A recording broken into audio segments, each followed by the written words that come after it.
Bonjour and welcome to Marie+One. I'm Marie and today's plus ones are Vanessa and Gilbert Alvarado. Yes. Hi guys, how are you doing today? Good. Nice to see you. Thank you for having us. Of course, Yeah. I'm so happy we managed to figure out a time and Right. place. It's been a long time in the making, but so for those of our viewers that don't know you yet, would you like to introduce yourselves in a few words for us? Yeah. So I'm Vanessa. I will be 38 this year. Mommy to our 3-year-old Lalina. Been married to Gilbert for coming on 12 years. I work at a national laboratory as an engineer. Been there since high school. And we also run a party rental business for toddlers. So. Nice. Well, my name is Gilbert Alvarado. In Spanish is Gilberto Alvarado. She was asking. I like But that. I'm a dad of our little 3-year-old. I also work at the national labs, and I also worked at the post office for 6 years. So I did that. But I'm also a drummer for a band. I've been with them for 8 years now. So, and that's my little hobby. And I also am a free spirit. You know, I like to just Go with the flow. go with the flow. Yeah. I am not a free spirit, so I think that's probably why it works. Nice. I see. It's funny because I feel like that's how me and my husband are too. I'm the free You're spirit. the free okay. Yeah. Yes. I would guess that. Yes, and he's more he's more like you. So that's also I feel like that's why we work so good. But nice. Okay, well I'm so happy to have you. And okay, I have so many questions, and I mean we have time to cover everything, but I guess before we talk about your business, we'll keep it a little suspense before for our guests, for our viewers. And see, I'm I'm nervous too. Yeah, it's all good. Yeah. So I want to take you both back to young Vanessa and young Gilberto. Yes. So you both born and raised in New Mexico? No, I was born in Los Angeles, East Los Angeles, California. Yeah, and we moved over to New Mexico, to Las Cruces. I was moved over there when I was 8 years old. So, but pretty much raised here in New Mexico. Okay. So yeah. What about you, Vanessa? Yep. Born and raised in Los Angeles. My grandparents lived there, still live there. So, Okay. And then convinced Gilbert to move to Los Angeles. Too. Yes. It's still like small town, right?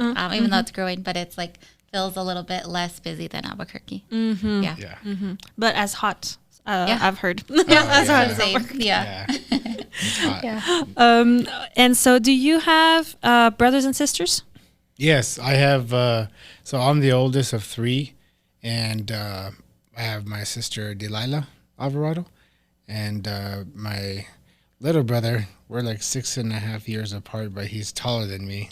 I'm like the little guy, and he's like 6'1", and I'm like little 5'9" guy, and yeah, I have that problem too. I'm the oldest, but I'm the smallest.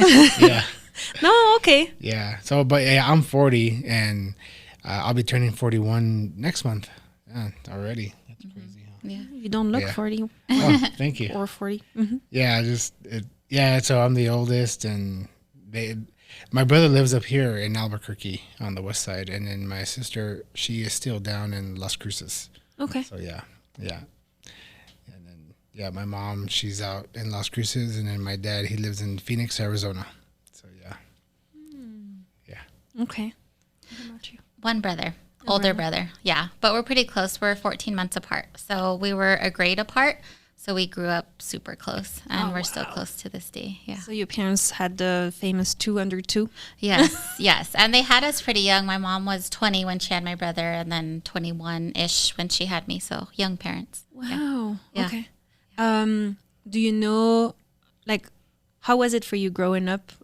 Did you like having a sibling that was that close in age with you? Yeah, it's the only thing I ever knew. And so, like, I always looked up to my brother, and he's very different. Like, super charismatic, outgoing. He's a superintendent for like a construction company. And so our minds are just very different. I'm very like type A, reserved, a little introverted, and he's very extroverted. And so he always included me and brought me along so that like I didn't feel, kind of like an outcast. So I think because of that, we were always super close. He always kind of kept me under his wing, but very different personalities. Yeah. Nice. That's good that you were different, but then he was just like, hey, come with us. He and kind of pushed me sometimes to like get out of my comfort zone, and still does to this day. So how was the dynamic with your brothers and sisters? Your brother and your sister? We're all the same personality. They're crazy. Yeah, they're silly. Yeah. Yeah, we're always talking about movies and movie lines, and then it's funny because she doesn't watch all the same movies we were growing up. So I'll tell Vanessa like, hey, remember this line, and she's like, yeah. I don't get the inside jokes. Yeah. She doesn't get the inside jokes. But then when I have my brother around, that's all we do is refer to like movie lines, and it's so funny. But we've grown apart, my sister and I, but we still keep in touch as far as making sure everybody's okay and stuff. But yeah, I would say we've grown a little bit apart, but she's a nurse, so she's also busy all the time. Busy. Yeah. And then my brother, he works full time, but he's up here anytime we get a chance. We'll go have breakfast or something together. Nice. Or hang out. But yeah, he's my go-to guy. He's one of my best friends. Yeah, he's a good guy. Nice. And so you said you moved to Las Cruces when you were 8. Right. Do you remember your childhood before that? Why did you guys move to New Mexico? Oh, well, we moved to New Mexico, I remember in the 90s, but probably like 94 or 90. It was 92 or 94, one of those years. But I remember my dad, because he was raised here in New Mexico. And in Hatch, that's where all the chili's at.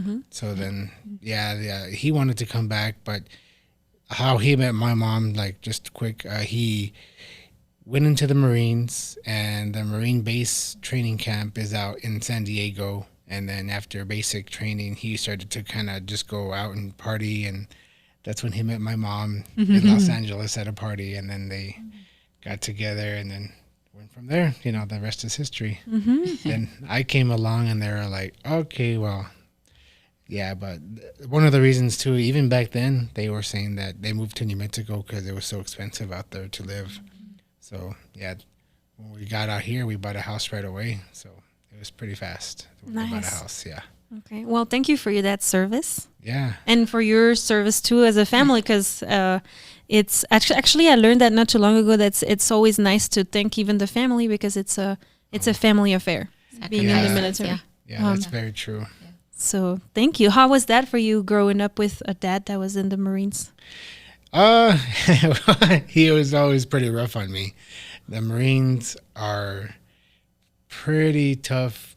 Mentally, they like to be tough, and mentally and physically.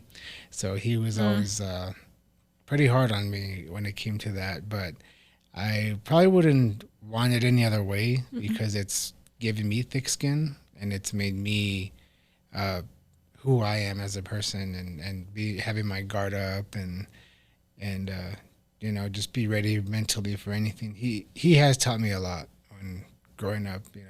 Him being in the military, and then I see it now because I'm around a lot of military people at the labs. So I'm not too, I guess, afraid to be around them.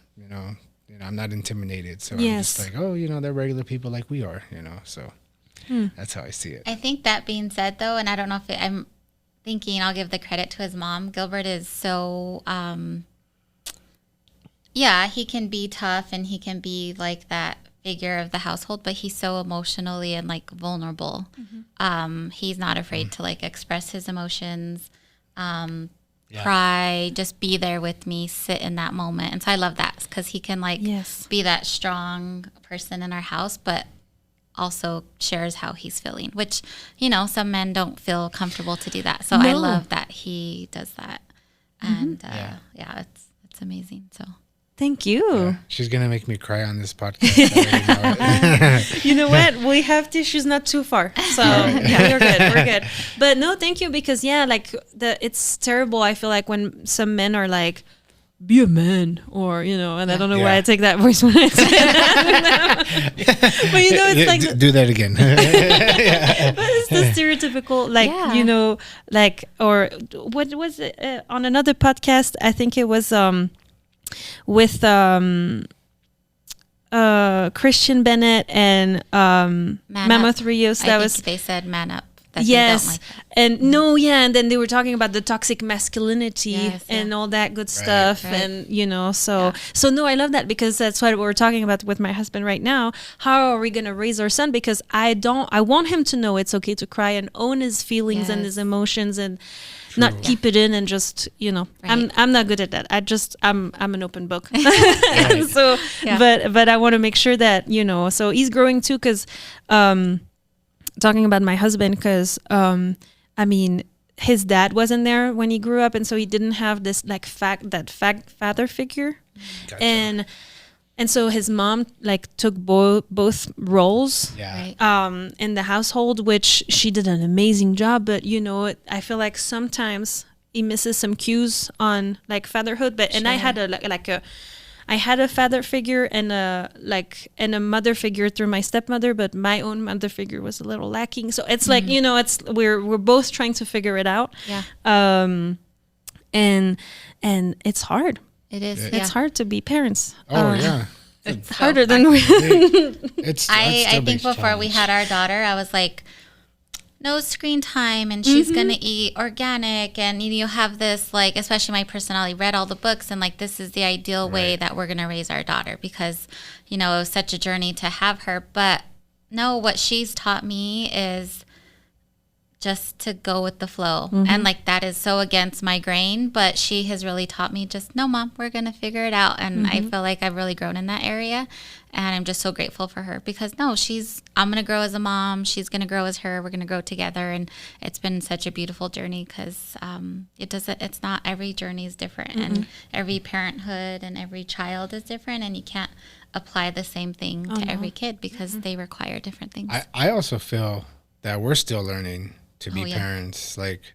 There's some things where you either get frustrated, or you're or you just don't know what to do at a certain point, but then you're like, man, I could have done better on that situation, or just something. But at the same time, it's like, okay, check. I learned that. I will try to make it better. But going back to my dad and how she said it with my mom, I don't want to kind of get too aggressive. I want to also be patient with our daughter, so that when she grows up, she's patient too.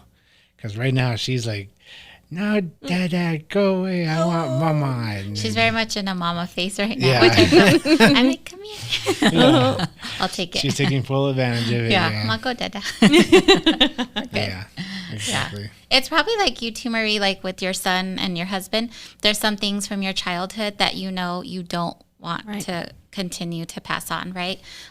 Just traumas that you had, but then there's things that of course you want to carry through because it was a good experience. But I think as parents, we have to remember that these are little human beings. They are 3, they're 2. Their development isn't an adult, and so we have to give them grace and not get frustrated with them. And if you do, take a step back, and so I think that's something that we're learning together is hey, yes, I know that wasn't right what she did, but she is still working through it. And let's not physically, we're not about, our household at least is not about spanking and, any of that. And so using our words but it's hard. Sometimes you get frustrated, or you had a bad day and you're like, okay, babe, you take this one because I just need a little break. Yeah, we have that too, where you come back from work and you just wanna just like you said, just 2 minutes, leave me alone. But then he just comes and he's hugging you, and he's Jean, my son right now, he's just pulling, he's grabbing my finger and he's pulling me towards his room because he wants to play. And I'm so tired, and I'm just wait just a minute. I feel like I thought his first word was going to be attends. That's wait in French, because I said attends so many times. you know, and but hopefully no. Yeah. So, which is funny because this week he actually said his first like sentence, and it's in French, and it's Elle est partie la mouche. So the fly is gone. Oh, so cool. as you can tell, we have flies at home. That's awesome. Yeah. And I guess a good story. I say that a lot, and so he's elle est partie la mouche. But no, but all that to say that sometimes I'm like, and I want to get mad at him, but then I try to put myself in his shoes and be like, okay, my mom just came back from work.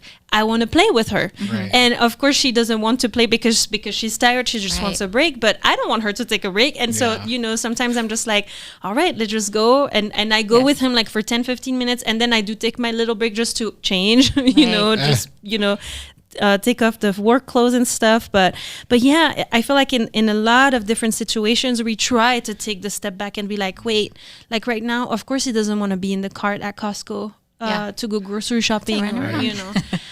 Even though I love Costco, but he really doesn't. So okay, I wanted to go back to your childhood. So born and raised in Las Lunas. I feel like I'm gonna get so confused during the episode. So you are from Las Cruces. Yes. Now you both live in Las Lunas. That's right. No, Los Lunas. Los Lunas. Los Lunas, Las Cruces. Okay. Okay. And so born and raised is in Los Lunas. How was it for you growing up, and your parents, do you know how they met, and like how was the dynamic there? That's a great question. I know we asked her mom and she's like, brought some cheeseburgers. They definitely met in high school. My dad was like 1 or 2 grades above, and then so they definitely met in high school and have been together since. But childhood was good. Obviously, there's some things that our family, my parents are very young. And so I think they were growing up while raising very young kids. And so I think they went through the typical like financial things and relationship things as they were raising us. But overall, my childhood was very positive. There's some things that I think as a family we know happen, but maybe don't always talk about, which is as we're raising our daughter, it's like, let's make sure that it's a safe space and that we all feel comfortable talking about things, because we're all going to go through hard things. And so, but I would say my parents did a great job. They were always there for us. Anything we wanted, sports, whatever, they were always there. Nice. But it wasn't a perfect childhood, but it was good. And I always felt love from my parents. I'm super close to my mom, I would say, is my best friend. And my dad will literally do anything. You call him up and he'll do anything for you. His love language is like acts of service. So I literally go to my parents' house and I go outside, my car's washed, and he'll stop by our house and clean our house, the backyard. Like, he shows his love through acts of service versus words. Sometimes I think come difficult for him. He does write beautiful poems though, so I'll get like a poem on my birthday or something. And so you just have to, I think, now that I'm a parent, just understanding that like they're doing their best, and if something's happened, there might have been something going on, but my parents did their best, and understanding how they show their love and receive love, I think, is really important. So yeah, it was a good childhood, but definitely some things that have shaped me and who I am and who I want to be, in our marriage and with our daughter, for sure. That's good to be so open to talk about things too. I feel like for me, I'm realizing now that my parents were not just parents. I feel like when you grow up, like I talked about it already, but it's like you put a sticker, like your parents is, oh, well, she's my mom or he's my dad, but they are also adults. And yes. And I feel like, at least for me, I didn't really realize that until like not too long ago, where I'm like, wait a second, actually, they did have their own struggles in life and trying to figure out stuff on their own. And so, because I'm trying to figure stuff on my own right now too, and I'm like, wait a second, if I need to be able to, have that time to find myself in that role, I need to also give them that grace too. And so yeah, it's been a journey. But so I want to assume that you were an introvert growing up and you were more like an extrovert. Is that the experience you had? Yeah, I think sometimes introverts get a bad rap, right? Because like you can still be social. And so I think an introvert is you just need that alone time to recharge. Okay. And so I think there's always this like stereotype of like they're super shy and things like that. And that's not, at least for my case, like in a safe space, like with Gilbert or my brother or like people I feel safe around, I'm not really introverted. It's just initial meeting people or whatever, that's kind of, and then I do need that time to recharge. I'm just not, my social battery isn't very high. So I would say, when we started dating, I remember her being nervous and I didn't know where that energy was coming from. I just felt it from her and I would just say, hey, you okay? But then she'd be like, yeah, I'm fine. But then really she wanted me to ask her in a different way, like, hey, I can feel your energy. Are you doing okay? I know you're a little nervous, but at that time I didn't really know her. We were just dating, So it was kind of hard to like get to know her energy and figure out like how to channel it or help her. But I really enjoyed learning that about her because she taught me. She said, "Hey, I'm just not in a space where I want to be here, but can we do this?" I'm like, yeah, absolutely. And me, I'm like, whatever you want to do, babe, because I want to make sure you're happy and you're good. And, I've always been like that with her. But it took me some time. Sometimes, like a typical guy, we need a couple of lessons before we actually learn. So before I'm like, okay, now she knows that I understand. I'm going to be her safe space. So, it's just, she's amazing. We would go on vacations together and we have fun. We would go to like a little concert together and she's there like screaming and having fun.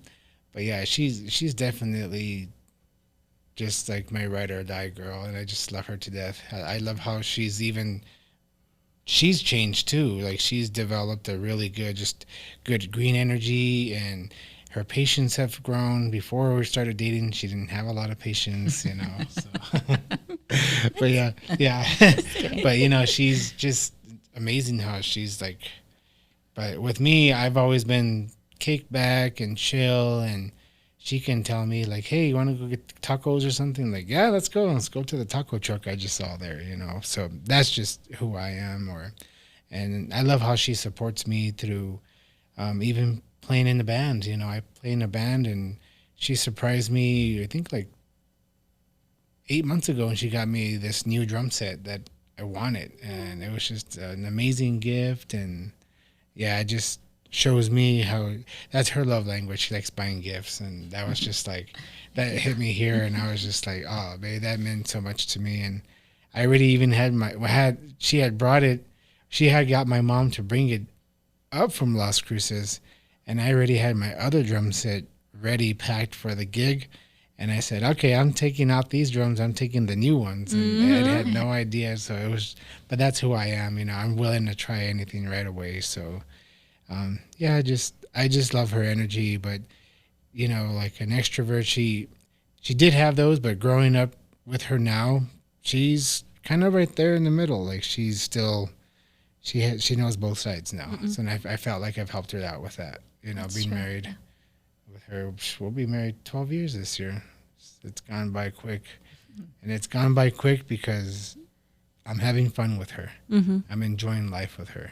And we have a little daughter and we're enjoying life with her. And I enjoy every minute and second with her. So that's where it's just at. a podcast of complimenting each other. Yeah. This is great. I love it. Oh no, it's counseling session. It's straight, I'm just drinking your words. Up, yeah. Yes. Yeah. But yeah, no, that's how I feel. I always tell her too. I'll compliment her, and she'll be like, "Okay." Oh, I'm the worst at taking compliments. It just makes me so uncomfortable. Like, what do you say? Because I don't really believe it about myself. So I'm like, I believe his words, but I'm like, I don't believe that. So I'm like, thanks. And he was like, that's it. I'm like, thank you. So I got to work on that. Because then if he stops, I'll be like, why'd you stop? And it's like, well, you didn't appreciate it. So I try to get better. But yeah. Because it's like random. I'm like in my Walmart little onesie and like my hair's all crazy. He's like, you look beautiful. I'm like, okay. Thank you. Yeah. Yeah, that's funny. It's funny because Joshua does that too with me sometimes. Yeah, it's like the worst. You really look you know, like right now I left and he did say that I was beautiful, but he's not gonna like per se say it. But then like you just woke up or you're about to go to bed and your hair is like all messed up and whatever, and it's like, oh yeah, you look pretty, and it's like, no, but thank you. Yes. Okay, good. It's not just me then. No, I can't. But I can't take it either. But and it's funny because I love to give compliments to people and all the time. But then when it's for me, I'm like, hey. Right. Yeah. I wonder what. That's interesting. I wonder. You know, we'll have to look into that later. Right. But yeah, we need to dig deeper. Right. Okay, so I want to know how you guys met, but before that, okay. Before that, I kind of wanted to see like, so growing up or before you met. Okay, wait. First question. So you got married 12 years ago. How long have you been together before that? We didn't. Before that, so actually we've been together 13 years. Okay. We had a very short engagement. Yes. So. Which is weird for me because, like, now that you start to get to know me, I'm like, by the book and how do I know? But with Gilbert, like, I knew instantly. I can overthink anything. The simplest thing, I can overthink it. With Gilbert, like, yeah, we kind of had this friendship going on for a long time. But, like, once I knew, like, I knew. So there was no questioning, which is, I think, a testament to just who he is as a person. But so you were in your late 20s when you started dating? Yes. Yeah. So I moved up to Albuquerque in 2009. And then at the time I was just like, let's just try something new. I wanted to just get out. And, I moved up here with a girlfriend at the time. Okay. And then it didn't work out. And I became single in 2010 in June. And at the time I was working at the dealership selling cars, so I was just more focused on selling cars. And but then time forward in October, that's when I met her. So I met her because she wasn't even my customer. She was my other guy, my buddy's customer. And he was like, hey, dude, you need to come talk to this girl. I'm like, what do you mean? He's like, yeah, she's like perfect for you. I'm like, well, what do you mean? Like a customer? He's like, dude, both a customer and she likes the Cowboys and she's everything I think you would like. I'm like, for reals? Yeah. And so then I'm like, all right, let's go. And I was kind of like checked out that day. I was done talking to people and I followed him and I didn't see her till I got to the table. And then when I saw her smile, I was just like, for me, people say like, they ask that question, do you believe in like in love like right away when you meet somebody? She was like the person. Like I knew the day after that day that I was gonna marry her one day. Like I knew, like that was like I'm gonna marry this girl one day. So I just kind of like was playing dumb with her at the time that day. I was like, well, let me go see your vehicle that you want to trade in. So I texted her like, hey, I sent her a text because I got all her info on the paperwork that we do. So then that's the way to like give her my number like down low. And then I think it was like that night or the next night she had said, hey, it was nice meeting you. And I was like, okay, cool. Yeah, it was nice to meet you. And then the rest was history. But do you want to talk about the rest or do you want me to keep going? No, you can go. Yeah. So yeah, I mean, we kind of stayed friends and I lived in this little apartment and she was like kind of like, wow, I met somebody, but then she wasn't ready, but I was ready. And then a couple months went down the road and then an incident happened with my family and she was ready to date me, but then I wasn't ready. So it was kind of weird. It was like a weird year and a half. Timing was off, yeah. Yeah, it was like a year, almost 2 years. We were just kind From of meeting each other, yeah, from meeting each other. We were like going through through things in our life that made us distant from each other. So, yeah, and then we would also just stay. We even stayed Facebook buddies, like, you know, Facebook friends, and would see each other here and there. And I think I was ready to like see her again because one day she had went on this vacation with her mom to Las Vegas, and that's when she put out this album of like 80 some pictures, and I only like one picture. I liked it, and it was one picture her wearing this like beautiful dress, and I was like, oh yeah, like I'm gonna like that one. I was like, oh, okay, he's still there. Yeah, yeah. He's sending me some vibes. Yeah. So after that, I started like talking to her, and then we kind of stayed friends. And then in 2012, in Valentine's Day, she had asked me, "Hey, let's go out." You want me to say that part? Yeah. Yeah. So it's funny.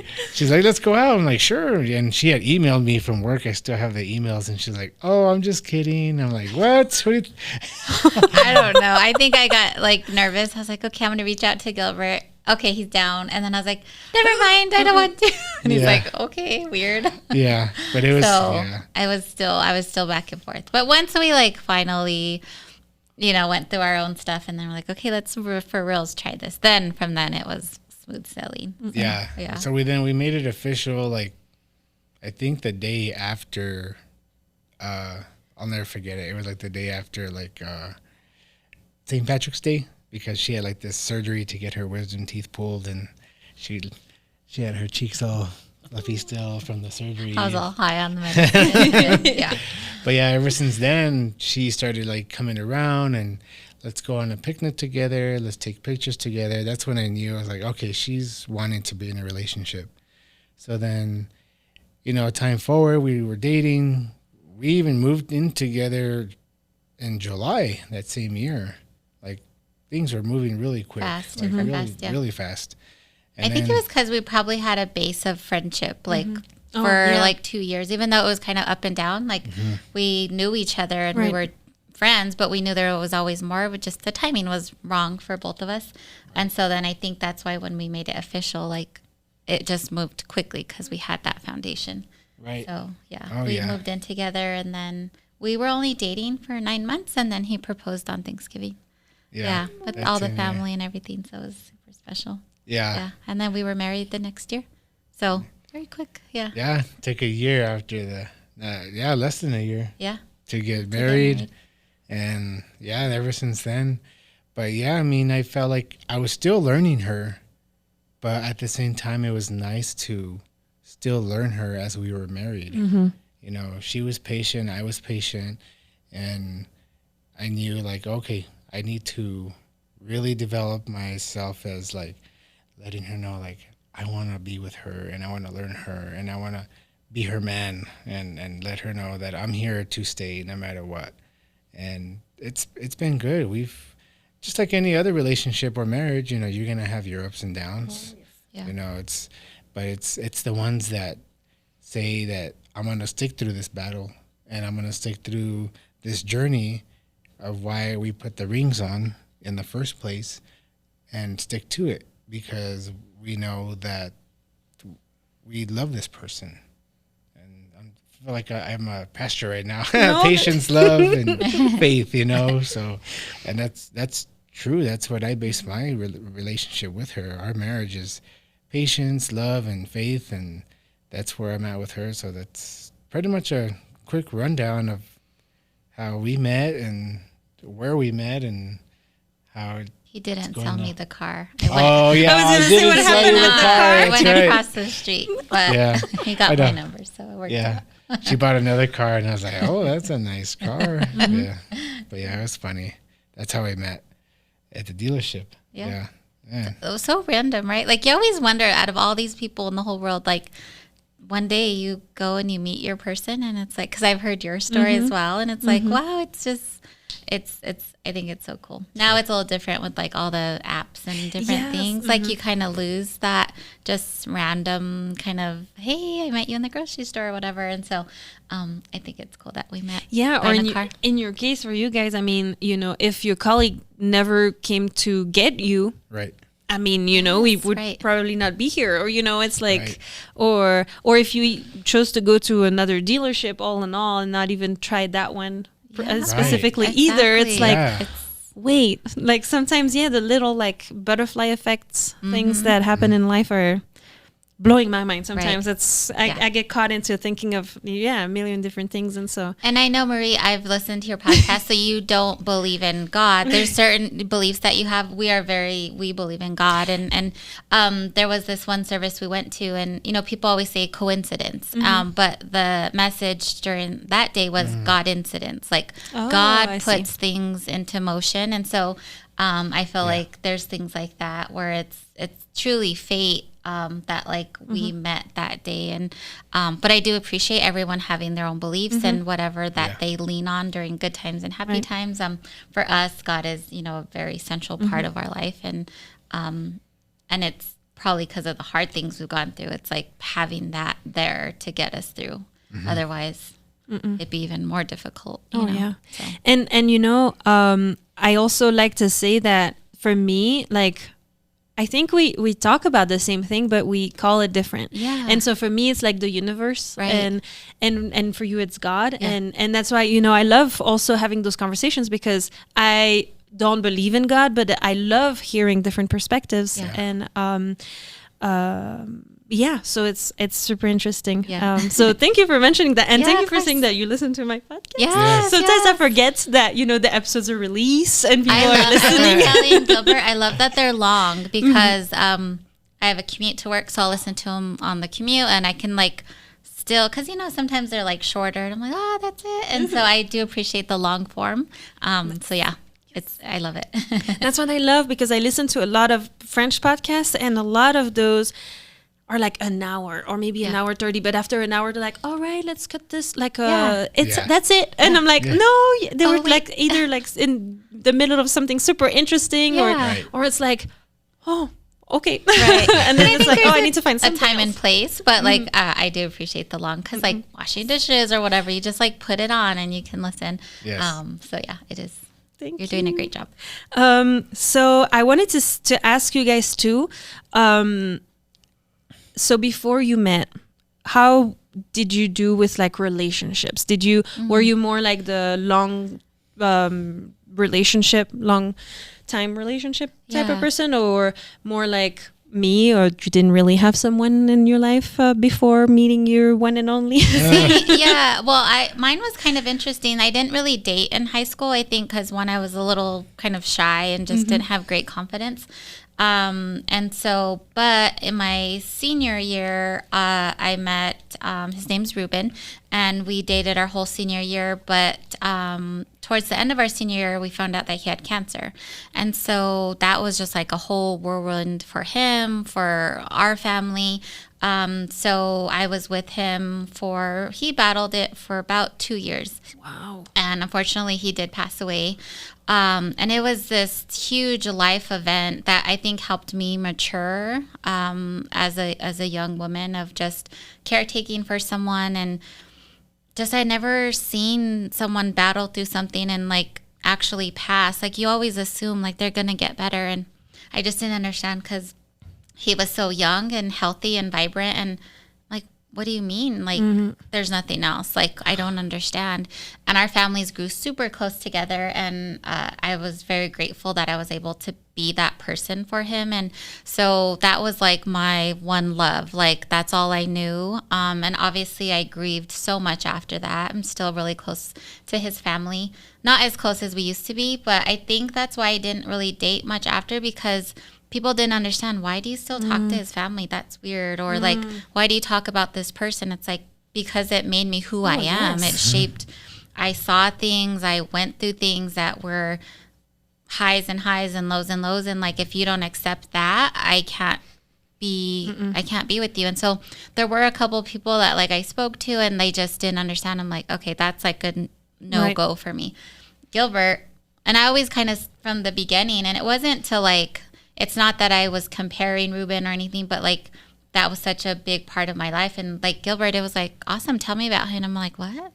And that is just a testament to Right, who who he is. Gilbert is. And so immediately I was And he's always telling me like, oh, we should go talk to Annette and Ruben or invite them. And I'm like, you're right. Like he still to this day is like, understands that, or if I'm having a hard day or see something, like he allows me to talk about it. And so like I didn't really have a dating besides that, which was a very unique relationship. Yes.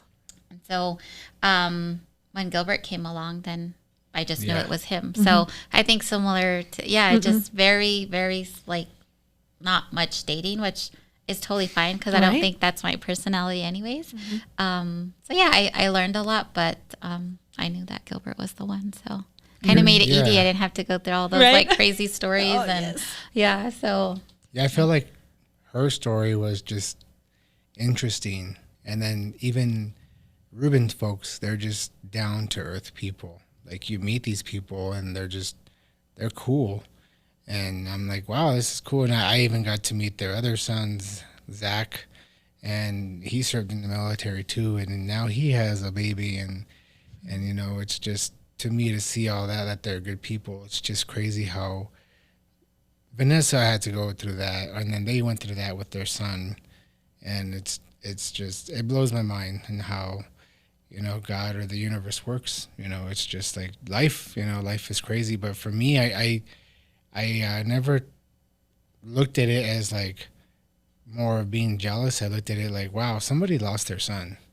Like that's gotta like really suck. And somebody lost their son, and somebody lost their son young too, like right after high school or during high school, and that's not fair. He didn't get to experience walking, or experience going to college, experience getting married, or anything. So it's one of those where like I almost feel like I would honor him too for his parents, because he sounded like an amazing person. So I always like, for me, I never been the jealous type anyways. So I would always just tell Vanessa like, yeah, we should go talk to them, or we should go hang out with them, or, you know, it's so-and-so's birthday, you know, so what if we go over there and let's just go hang out, you know. And to me, they've always like treated me like family from day one. And I think even her parents, Vanessa's parents, Nick and Elaine, they were like, they never saw me as like, oh, wow, like he's over here. You know, that's pretty cool that he came to their house. And I'm like, yeah, well, I mean, they're amazing people. Like, why wouldn't I want to meet them? You know, because I love having good vibes, and they're good vibe people. And that's the type of people I want to be around with, you know, like, or help, or just be there.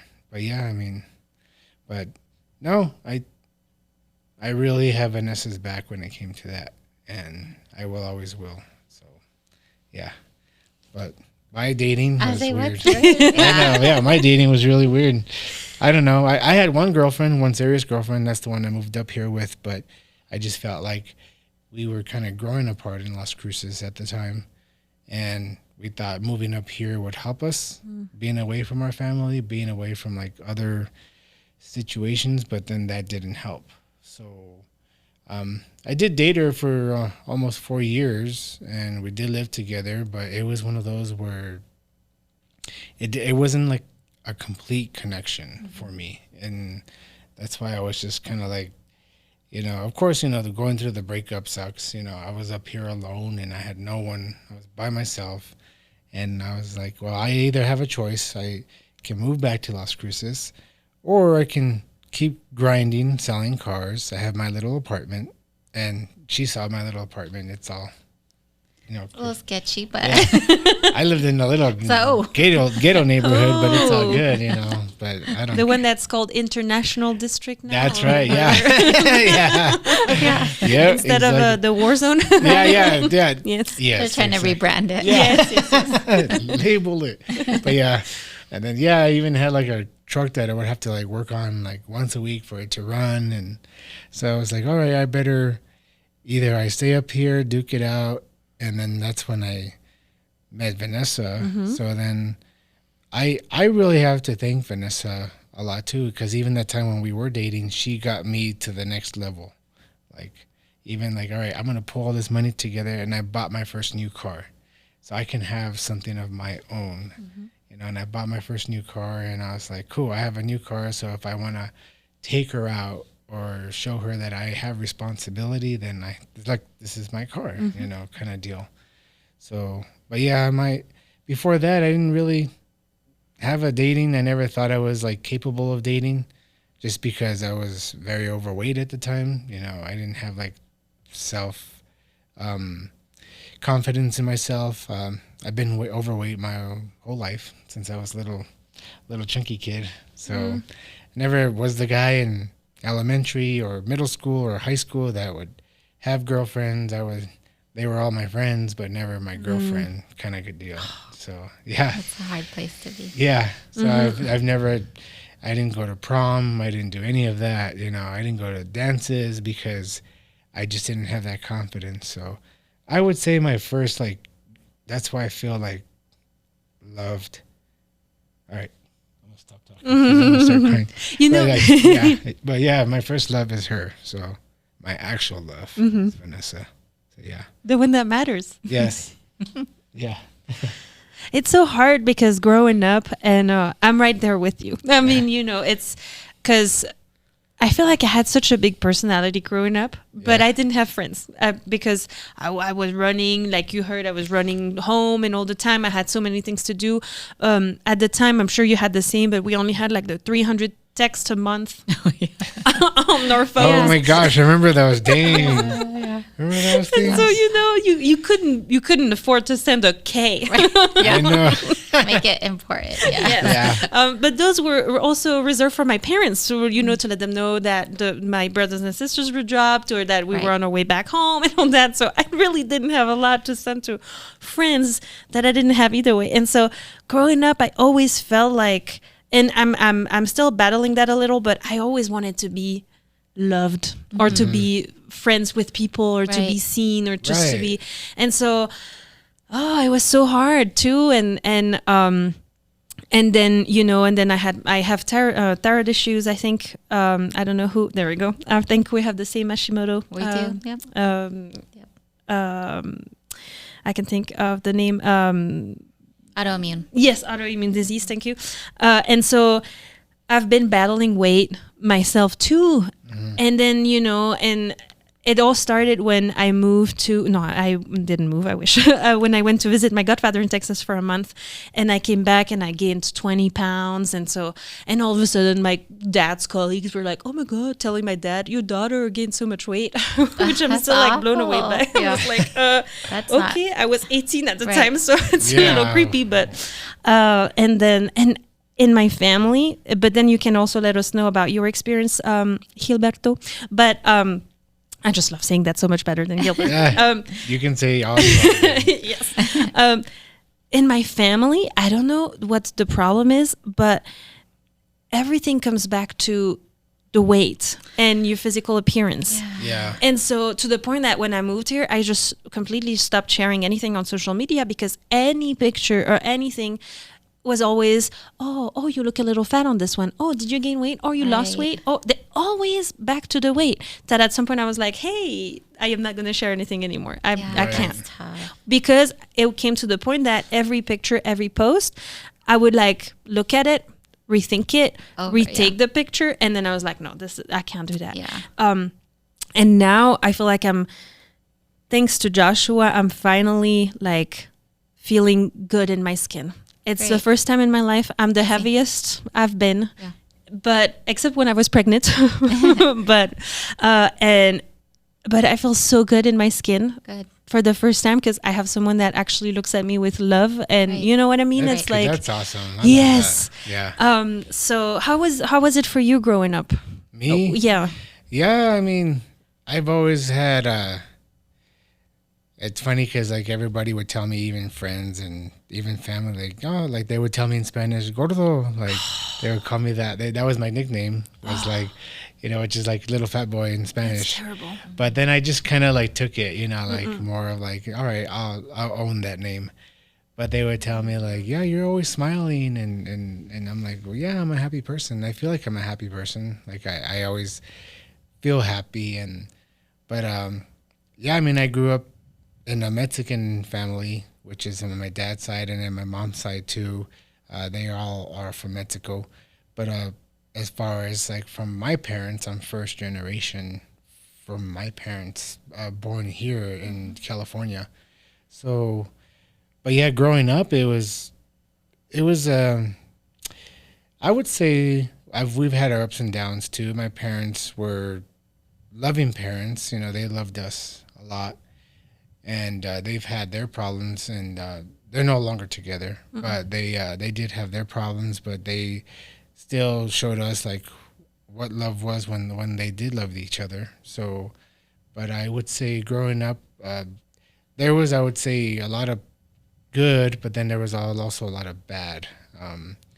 And there was just a lot of traumatic fights that you would hear with my parents, and just you know, the alcohol takes over people. You know, but you know, there was also the good times where we would go on vacation and go camping and just have fun, and there was none of that craziness. It was just the craziness of the family. So I would say for me, it was like 50-50 when it became like the good times and then the bad times, as far as, and I would say no family is perfect, but because I used to drink quite a lot back in the day before I met Vanessa, and then I just kind of mainly stopped when I started being with her. I stopped drinking as much, and then it's because I noticed like the drinking that's what caused a lot of fights in my household. So then I was like, you know what, I don't want that for Vanessa, or I don't want that for our daughter. So I still drink here. I probably drink maybe once or twice a year, if that, you know. But I would say like my childhood was, it's kind of hard because you asked me that, and I would say like it's good, but then there was also the bad. So it's kind of hard to like get my mind to like, what's it going to trigger to first? Is it going to trigger to the good, or is it going to trigger to the bad part? You know, like you have all these memories that were good and then all these memories that were bad. And it's just crazy how our minds work that way, even growing up. And you would tell yourself as a kid, like, you know, like, is this my fault if things are going on, or is this my fault that this is happening?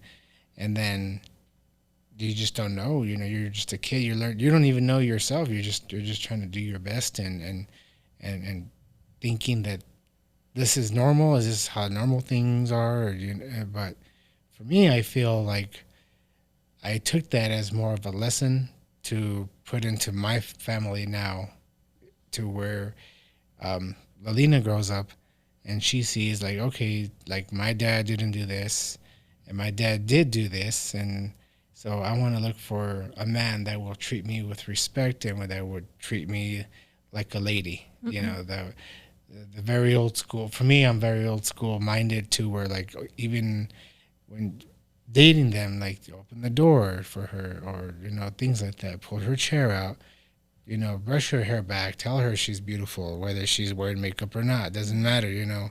That's just how my mind thinks. And I want our daughter to know that she grew up knowing that her dad did her best to like show her that what a man should do for a woman. Because, you know, women, I feel like your minds are like just everywhere, you know, already. All so the then, time. yeah, you know, so why should a man bring that kind of drama in? You know, like a man should be there confidently and be the not just a provider, because like a lot of people think like, well, he's a provider, you know. It's like, well, what do you mean? Like, just provides financially?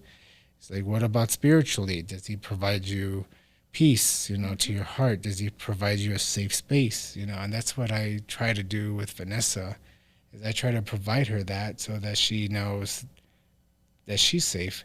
And I do it. I try to be the right person, a good person from my upbringing now. And I look as my upbringing as a life lesson, that all the do's and all the don'ts. Because my dad did teach me good things, but then he also teach me like the things not to do. Right.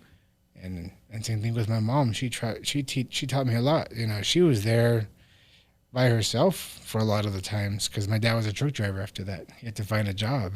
So he was on the road most of the time. So she was by herself, working a job, making sure we went to school on the bus, and she was a bus driver. That was her job. Wow. So it was kind of weird, but so then coming back to school, we couldn't miss the bus coming back and going. That was our ride to school. Mm-mm. So we had to do it that way. But yeah, I would say my upbringing was good, but then it was also bad. But I would also actually would not change it, because I felt like if it wasn't for all the good and the bad, I wouldn't have moved up here and met her. So like I always tell her that, like, I would have never met you if it was good. If it was good, I'd be in Las Cruces still. Right. So, but then because of the bad part, I did decide to leave on my own, and that's what happened. So, yeah, I mean, I wouldn't change it now. God and the universe wants me where I'm at now, on this podcast. Yes. Chilling. Yes. With you guys. Yes. Yeah. And see, it's crazy because sometimes I catch myself thinking, if I could, there's so many times, so many nights where I was like in my bed crying or not, but just like thinking that my life was just going to be, what was my life going to be, and being like, oh my God, like, or because I wasn't dating that, I said that already, but my dad would say, oh, are you going to be a lesbian, or are you just going to be old with cats?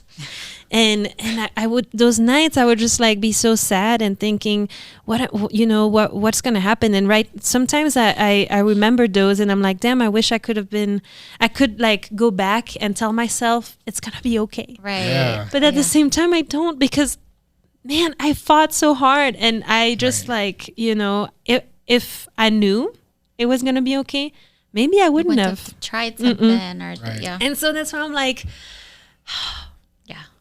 I wish, but then I don't. And like you, I wouldn't want to change it or change anything, but I want to, take a step back on a lot of things and just be like, okay, yeah, this was really good, but man, I don't want to do this. And like little things, like my dad, he always like cooked for us. And so sometimes we would have like themed week, like we would have the African week, and he would make like the, like different dishes, or like the Indian week, and we would eat like a, chicken tandoori and stuff like that. And we would have different weeks, and we would do like, learn cultures through food. Yeah. And so that was amazing. But then also, the food he made was also really, really, really rich. And so, and like I was a little heavyweight, and then one of my brother is, and to me, I think what's wrong with his approach is that my whole life he was telling me I was fat. And so, and then now he's like, well, I just wanted you to know, or I wanted you to change. And it's like, no. Alors, first of all, and then my French comes back up, but it's like, first of all, I knew. Yeah. Right. I mean, especially as a young woman, like, Yes, you see standards, you feel a certain way, like there's a different approach that parents can take. Yes. That doesn't focus on a number or the scale. How about let's be healthy? Let's go for a walk. Right. Let's do it together. Yeah. With my dad, it was always like a competition. Like right now, he goes to the gym, or he goes, and when he does something, and I think that I take that from him, he just he doesn't just do it. He does it like 1,000%. Yeah. And so he started running, he started biking, and now he goes all the way to like the south of Belgium on the bike. And it's like, all right, yeah, that's good. And then so he's like trying to challenge my brother right now to go to the gym, to go do this, to go do that. But I don't think it's the right approach. Right. I think he needs it might be to coming go from with his him. own stuff that he has, right? That he's like projecting onto, Yeah. And so that's the hard part, because see, that's what I was telling Joshua. For us, if, with our son, I feel like, because we hear like other parents talking and saying, oh yeah, like, we saw a little kid the other day, and he was, I think he was 10 or 12, and he was saying, well, I'm on a diet. Yeah. That just broke my heart, because I was like, And we talked about it with Joshua. I was like, I don't think that's the right approach. I think the parents do their best, like we said, and all that. But I don't think that's the right approach. I was gonna say is like it's a whole family effort, right? And it's like, let's just do it all together, and to say when you're 10 or 12 that you're on a diet, I know it's that's terrible. sad. That's sad. Yeah. So It's tough. Yeah. I think as parents too, which you probably know, Marie, your kids are sponges. And so what you say to yourself, how you look at yourself in the mirror, like we have to be conscious of that because I think the other day Lalina said, because she got a cool like new bed and it's like a bed on top and you have to climb the stairs. Oh. And she said something like, I'm too fat. And I'm like, where'd you hear that? And we just didn't know that she like knew what that word meant. And we're like, no, Right. baby. And one, you're not even using it correctly, but like, that's not right. And I'm like, baby, you're too tall. Like you're too tall. You're going to hit your head. And so we tried to like recorrect. yes. But I was just like, it kind of took me like, I'm like, no. Because you could say that to someone who may feel that way. Right. And if, you know, kids have no filters and I don't want to hurt anyone's feelings. And I'm like, baby, don't use that word. That's not a word that we use. So that one kind of, I was a little upset, like, where did you hear that? And so even for me, who's not super secure, like I have to be a little conscious of like the way I talk about my body, or if Gilbert wants to touch me or hug me, like, you know, she sees all that. And so I think it's important for us to acknowledge that and make sure that we're aware. I snipped that in the butt. I grabbed her by her two hands and I said, look, baby, you do not say that word. And I remember talking to her and I said, you do not say that.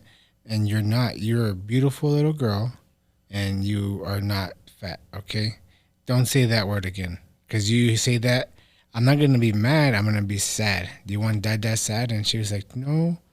And I was like, okay. Well, then don't say it no more because you are not. And she's 2. She'll be 3 here next weekend. But just like her saying it and me letting her know, looking at her in her eyes, I was like, look, baby. She knew I was serious. I was like, don't say that again because you are not, and you are a beautiful little girl. And then I looked at Vanessa and I was just like almost like a little upset. Like, where did she learn that? Yeah, like where did And that where come does she from? Right. hear that from? And it's just crazy because, like, I mean, you know, we take our kids to the park or you take them or school or whatever. You don't know what they're hearing from other kids, Oh, yeah. you know, and they're just like, they think it's okay because those kids are talking that way. And it's like, no, it's not. It's not. And you know, she's our only little girl right now. So I'm going to be very protective of her. I'll be like, which kid said that? You let me know. Right? Yeah, which one is it? I'll go to the classroom. Oh, and yeah. I'll let them know, like, hey, teacher, Right. if you have somebody here picking on my daughter, you know, you better nip that in the butt because if not, I'll make sure that you guys will take care of it, you know, with your manager, whoever it is, you know, stuff like that. So, yeah, because I was picked on too a lot, you know, but I felt like, because I feel like I'm in a good place in my life now. And I was picked on. I called a lot of names. Even my dad, too. He would tell me things, too. You know, he would make fun of me all the time. And then, like, now I see him how he is. It's like you feel like, you know, the universe or God, like they bring this Back energy back. You get this you get the energy back that you put out into the world. Yes.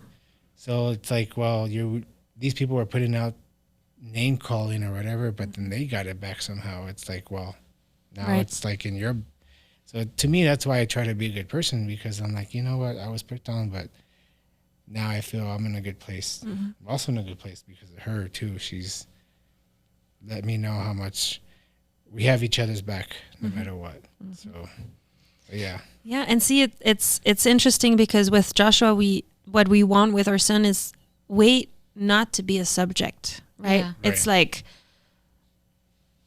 not even like think about, hey, am I thin? Am I big? Am I normal? Am I whatever? No, because we both grew up like for him, like he also had a nickname that was like 3-layer cake. It's like, oh, cool. Oh, geez. Yeah.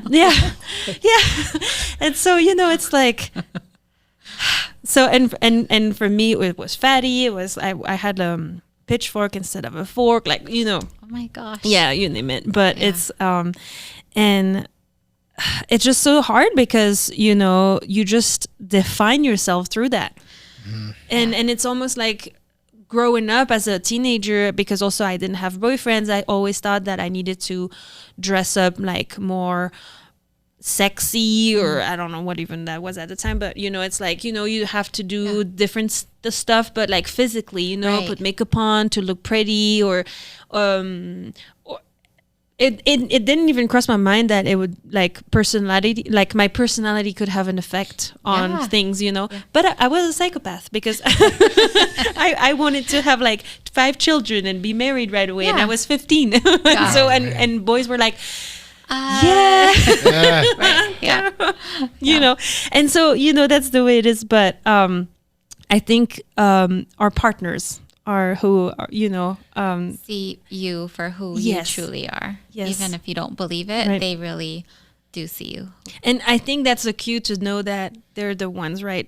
At least for me too, with Joshua, we push each other up, and we love each other for who we are, no matter what we look like. Right. And I think that's so important. And it's not to say that, like, yes, weight, like, it's not the number on the scale, right? Because both of us have Hashimoto's, autoimmune, and that's a disease that you don't see physically. It's not a physical disability, but you are exhausted. Your hormones are all over the place. You're losing hair. You're all of these things, and people don't see that. And so weight is an effect of that, right? And so I think that's, for me, what's frustrating is like, yes, I would like to be maybe a different number on the scale to feel better, to get on the floor with my daughter, to maybe have, more self-confidence, but I have all these medical issues that make it so much harder to change that number on the scale, which will in turn make me feel better. Right. And so it's not just an outward physical thing, it's a how do I feel inside? But if you have those things, it makes it extremely difficult. And if someone's never dealt with health issues, chronic health issues, they just don't understand. No. They're like, well, just change what you eat. It's like, okay, just eat less. That was my dad's stuff. Just eat less. It's not that easy, right? I have insulin resistance, and so my body is so reactive to certain food. My blood sugars spike. It's almost like I'm diabetic, even though I'm not. And so there's things that I have to be very conscious of so that I don't have these crashes and feel really bad. In fact, and then it turned into like fertility issues and stuff, which I know we'll talk about later. But weight is complex. It's not simply the number on the scale. And I think if people aren't compassionate to that, you got to find your people that you can talk to and like, they understand, right? But people think it's easy. Just stop eating and go for a walk. It's like, okay, that will help, but that's not, unfortunately, the end-all, be-all. So it's frustrating. I've been on a weight loss journey for how long now, babe? Now, like a year and a half, 2 years? Almost a year and a half. Year and a half. So I'm down like the 65 pounds. And it's been hard, but like even when I see... Because I'll see some people in the gym, they're on the treadmill or on the Stairmaster, and then I'll like, even if they're on the Stairmaster for 5 minutes, I'll like fist bump them, like, hey, good job. Like, then I have one of my photos that I had from last year. I tell them like, hey, look, and they're like, that was you. I'm like, yeah, that was me. I was like, you have to like look at this as like challenging yourself. Do it for 5, then the next day do it for 6, then the next day do it for 7 minutes, whatever it is. And because I know your mind can go in a dark place when you're not feeling confident about yourself, and it sucks to feel that way. And then you're just like, well, it's okay, and then you still go buy the bag of M&Ms, because your mind is just like whatever, it's just either a habit or whatever it is. But I try to be like a positive for anybody that walks in there and that's like trying to do better for themselves, because I know I've been in that hole. I've been in that dark place, and nobody understands that dark place unless you've been there. So I try to be encouraging or just lift people up and say, hey, you can do this. Right. You can do this, dude. Like, you really can.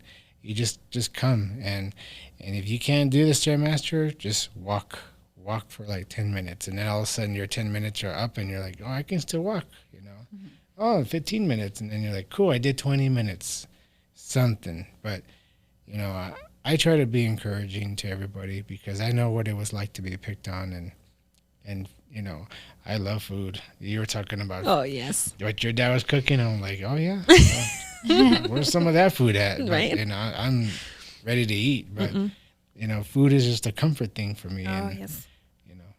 Vanessa tells me, don't do that to yourself. Like, do what? She's like, yeah, if you hit your 10 pounds, don't say, hey, let's go out to eat. It's like a We reward. like celebrate, Oh, yes. with Yeah. food, which is an emotional thing, right? Same, You're yeah. sad, whatever, and it's fine.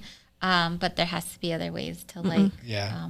feed that. Like, And it's funny because socially, like to celebrate, what do? You go eat. yes. Yeah. Right?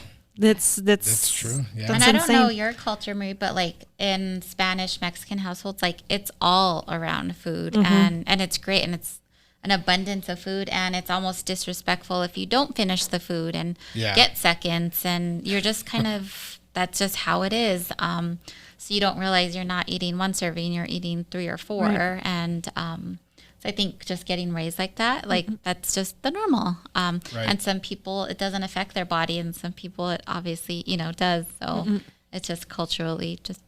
Oh yeah, around it was the same for me and my family, and it was hard for me too when I lived alone because I was raised into we would always have people over because we were 8. I'm the oldest of 3 brothers and Yeah. 3 sisters, and so nobody would invite us. We would always invite, and so my You have dad. 3 brothers and 3 sisters? Uh-huh. Oh, wow. And I'm the oldest, Big yeah. family. And so, but Christmases or any occasion, nobody would invite us. So we would just invite everybody. And so my dad always taught us that the house needed to be perfectly clean, but also we needed to show. My family was a lot about showing and Gotcha. and appearances, and so we needed to always have the table full of snacks and drinks and anything to eat and then my dad would cook the main meal, and then people would just have to sit, and we would just serve them all everything. Yeah. But then when I lived alone, my fridge was always full because I always You're had friends still over. yeah. Yeah. But then I would always my thing is I emotionally eat too. Yeah.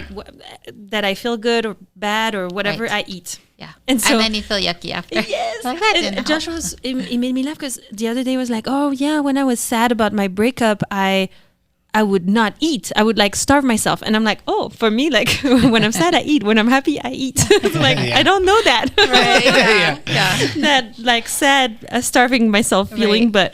But so that's I'm not Hispanic, but in Belgium, at least I want to say typical Belgian families. I Similar. think that's how we are too. About just, and then whenever there is a ray of sunshine, it's like, okay, you get the grill out and you call everybody to come and Yes. just bring meat, and it's just Same here. Yeah. It's Yeah. the same in the household as. Gosh. which is good, but then which is the balance of Yeah. okay, let's go for a walk too after Yeah. that.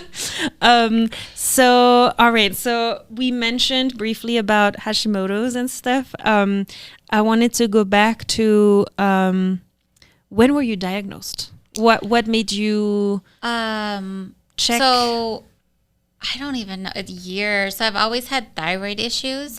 Very young, I was on a thyroid medication to regulate that.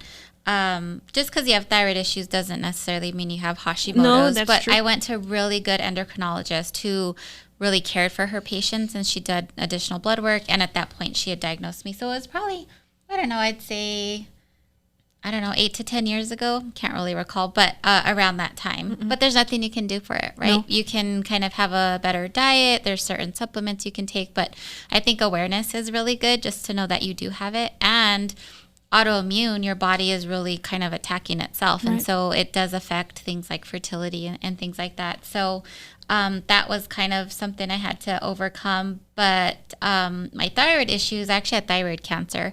And so we went to a wedding in Las Cruces. I woke up and bless you, Thank you. Sorry. my neck was just swollen. I'm like, babe, something's going on here. So we went to the doctor, and she's like, okay, looks like something is going on. And I was like, okay. And so we did an ultrasound. She's like, okay, there's some things that look a little concerning. And I was like, okay. She's like, we're going to do a biopsy. So, and this was all happened super fast. So Right. they did a biopsy, they stick a needle and they pull out some cells. And we actually were in the office as they were running the pathology. And like, so 20 minutes later, they're like, okay, confirm you have cancer. And we're like, what? We were just kind of like, I remember Gilbert, like just these little tears, just like he blinked and they just like came out. And I'm like, okay, I can't be upset because he's upset. So I'm like, it's going to be okay, babe. It's fine. So I remember going to lunch with my parents and telling them, and my dad was just like distraught. I'm like, Dad, it's going to be fine. So Poor guy. thankfully, this isn't the case for everyone, but thyroid cancer is very treatable. I was kind of annoyed because some people tell me that's the good cancer to have. I'm like, okay, well, you can have it. How right? about you? Yeah. Like, the cancer is That's not a weird good. thing to say. Yeah, and I think they were trying to be positive in the sense of like, it's treatable, likely is not going to come back. But I was just kind of like, that's not something you tell someone. So anyways, they went in, they took out my whole, so I have my scar right here. It's kind of pretty faint, but you can see it kind of down here. They took out my entire thyroid because I had tumors kind of on both lobes. I ended up having like 18 tumors, which is kind of wild. They were just embedded within. And it did spread into some of my lymph nodes. And so that was a little bit concerning. So I did have to do radioactive iodine treatment after. You take some radioactive iodine, can't be around anyone for 10 days because you're like emitting radioactive stuff. So Gilbert and my family would like go across the street and I go in the backyard and I wave to them and they'd deliver meals through like the front doors. That's insane. Yeah, it was very interesting. But that was the treatment. Took it out, surgery, did a radioactive treatment, and now I get like yearly ultrasounds just to make sure. There's a couple nodules that they're watching, but thankfully they haven't grown. And then they just watch your lymph nodes to make sure. But I ended up having 2 types of thyroid cancer. So one's papillary and follicular. Those ones are more common, but it was unique that I had both. And then there's another cancer that you'll probably hear on like, it's called medullary, but you'll hear it, I bet you'll hear it now, like on commercials, they'll talk about that. But that's the one you don't want to have because it's very aggressive. So I'm very grateful that I didn't have that type. But yeah, it's just something that I kind of went through. So among the Hashimoto's is that thing. So I always advocate for people with thyroid issues. Don't just get regular blood work. Get the full spectrum of the blood work. Make sure you're doing ultrasounds. If there's a nodule, make sure you're looking at the size of it and really advocate for yourself, because I think people with thyroid issues get dismissed a little bit. Like, just take your medication, you'll be fine. But it can really turn into something. So I always tell people, just make sure that you advocate for yourself, because your providers are busy. They're not always going to do that. So. Right. Yeah, see, that's crazy because I've had I felt some stuff like lately, and I talked to my PCP about it, and she was just dismissed me pretty much, and she was like, "Oh, it's nodes, like you know, nodules. and it could be, or you know, and or muscle nodes because you know I'm like stressed a lot, and it could be, and you know that's fine, but I was just a little frustrated that it was just like you know tossed aside again. I would recommend going to endocrinologist, someone who specializes in the endocrine system, and they would probably listen to you and your concerns, and at least do an ultrasound. My brother's going through that right now. He's doing an ultrasound. Some things look suspicious. They're going to do a biopsy. And so, especially with the family history, I'm like, brother, you need to you have 3 young kids. Let's take this serious. So I would definitely recommend just find someone that will listen to you.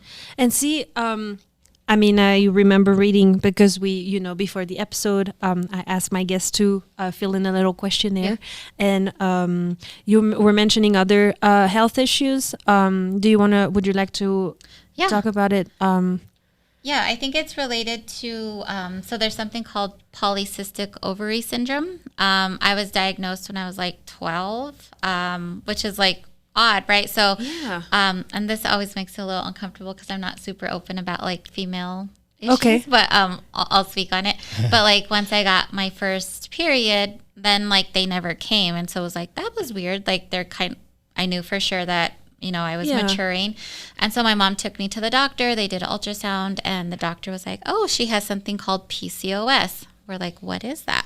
So it's a bunch of cysts on your ovaries and things like that. And we're like, okay. And he goes, well, how does this impact me as a young, you know, lady? And he's like, well, you'll probably have irregular cycles. You might see excess hair growth. But long term, as a woman in your like, you know, when you want to have a family, you likely will have issues, you know, having a family. we're like, okay, we're 12. We're at 12, Me and my mom yeah. were like, whatever, Yeah. Obviously we'll share kind of our journey there. But yeah, I was very young when I had it. So growing up, like I rarely had a period. And when I did, it was, very heavy, and just because like your body wasn't regulating. And so it's very difficult. So like, I was always self-conscious because I'm like, when is it going to come? I'm going to be scared. I'm going to have this accident. And then like being Hispanic, like a lot of Hispanic females have like, thicker black hair, and that's kind of normal. But I had like hair on my chin and on my face and, all of these things that are related to PCOS. One of the things I struggle with the most is called insulin resistance. And that's just how my body reacts to food. And it's kind of like a pre-diabetic phase where if I have really heavy carbs or sugar, like I just crash. Like I get headaches. I literally will like fall asleep because my sugar She can't even spike. talk either, though. Yeah, it's just really awful. I start talking, and I'm like, oh, you sound like a little hillbilly. Like a minion. I just start mixing my words. And so when we decided to start having trying for a family, like after we got married, it'd been 7 years of trying and nothing happened. So you started trying right away after getting married? Yeah, well, we weren't like preventing it. And so it was like, cool, if it happens, it happens. Right. But after like 1 year, 2 year, 3 year, like something's up. And so, but I was finishing school. He was getting into his job. Like we were okay. We were traveling. We were doing all these awesome things. And then when we really were like, hey, like this is 7 years in. So we went to a fertility doctor. They confirmed the PCOS. I have all of these cysts on my ovaries. Was never having a cycle. I could never ovulate. So if you don't ovulate, you're not releasing an egg. You can't get pregnant. And so because I had no cycles, and if I did have a cycle, I would never release an egg. There's absolutely no chance like we could get pregnant. So we had to decide to do IVF. So in vitro fertilization. So we went on that journey. And that was a journey of like 5 years that we had to go through. And I think when we started IVF, I always more heard it from like a celebrity standpoint. Like this celebrity chose IVF so they can choose to have a boy or a girl and the baby can have blue eyes. Or, I always like associated it with like picking your child, and like it was just like this weird relationship I had with it. And then I did more research. I'm like, no, this is really for families that can't have children naturally. And so we kind of went into that journey, and we did the egg retrieval. So you get pumped up with all these hormones to produce, like to mature your eggs. And so that was all on my side. So they did this, they gave me all these medicines, and you go into a procedure, you're put under, and they retrieve your eggs. So I think I had like, what did they retrieve? Like 17. 17 eggs. 17 eggs. Just eggs, which doesn't mean anything because they still have to be fertilized. So Gilbert gave his sample. So they took my eggs, they took his sperm, and they put them together, and they hoped that they fertilize. So like out of 17 eggs, I don't know how many fertilize. We'll say like 15. And then they have them in these little petri dishes, and they start to grow, and some just like stall and stop growing, and some the cells divide and they start growing.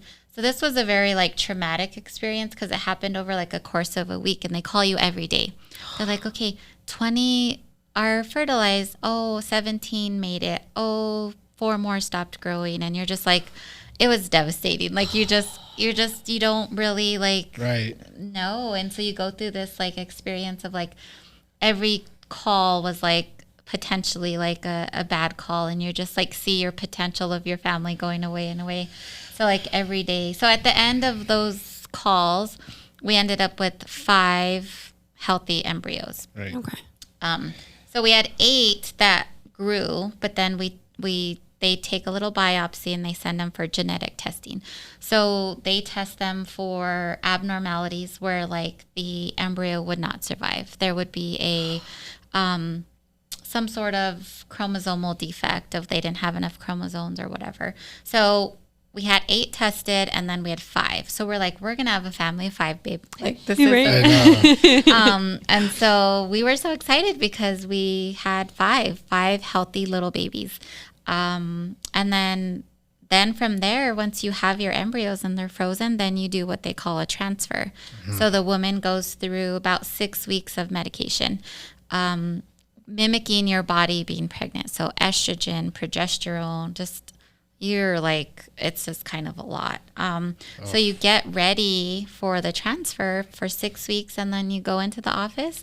They de-thaw your little embryo, and they basically place it into your uterus, and your body still has to do its thing. Right. Still has to like accept the embryo and be ready. Right. And so our first transfer, we were just so excited. We had told everyone. We like did a live on Facebook. Like we just wanted all the support. And so they did the transfer, and you wait 10 days till you take a pregnancy test. Right. So the hope is the embryo attaches in your uterus and starts to grow, and you're pregnant. And so at day 10, we went to the office, took a blood test, and they call you that afternoon. And we were like so excited. And they called us and they said, fortunately, you're not pregnant. And we were like devastated. Yeah. I think, I don't think we even thought there was a possibility that it wouldn't work. Like we were a little, I don't know that naive is the right word, but like we just, even though they told us there's a possibility it wouldn't, like we just thought we went through all of this and we thought we were going to be pregnant. Right. So the first one was devastating. Like we were just That was really hard. devastated. Yeah. And we chose, so when you do the genetic testing, they have the genders. And so, but we always chose not to like know until after. So when our first transfer didn't work, we called and said, we'd like to honor our little embryo. And it was a little boy. And so our first embryo was a little boy. And we were devastated, but we knew like, okay, we're gonna go for this again. And so we took 3 months off. It was pretty soon. We took 3 months to like emotionally heal, and then started the process again. Did you name that little boy? For that little? We didn't. No. Okay. That to me, I don't know. Gilbert can speak on this, but like I did name I him. think that would be hard for me. Okay. Like the connection, I think would almost break me beyond probably what I could. Yeah. But so I couldn't. I wanted to know who they would be and boy or girl, but like beyond that I really couldn't. I'm sorry. No, yeah. I'm so sorry. Yeah, no, it's just kind of and then so then we waited 3 months and we tried again, and we went through the same 6-week process.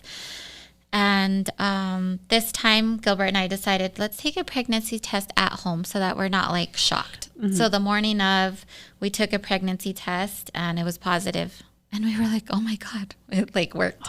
We were shocked, like just amazed. So then we took the blood work and they called us back and they said, guys, you're pregnant. And we're like, okay, this is amazing. And so there's a number that they test for. So there's a HCG number, which is the hormone that your body produces when you're pregnant.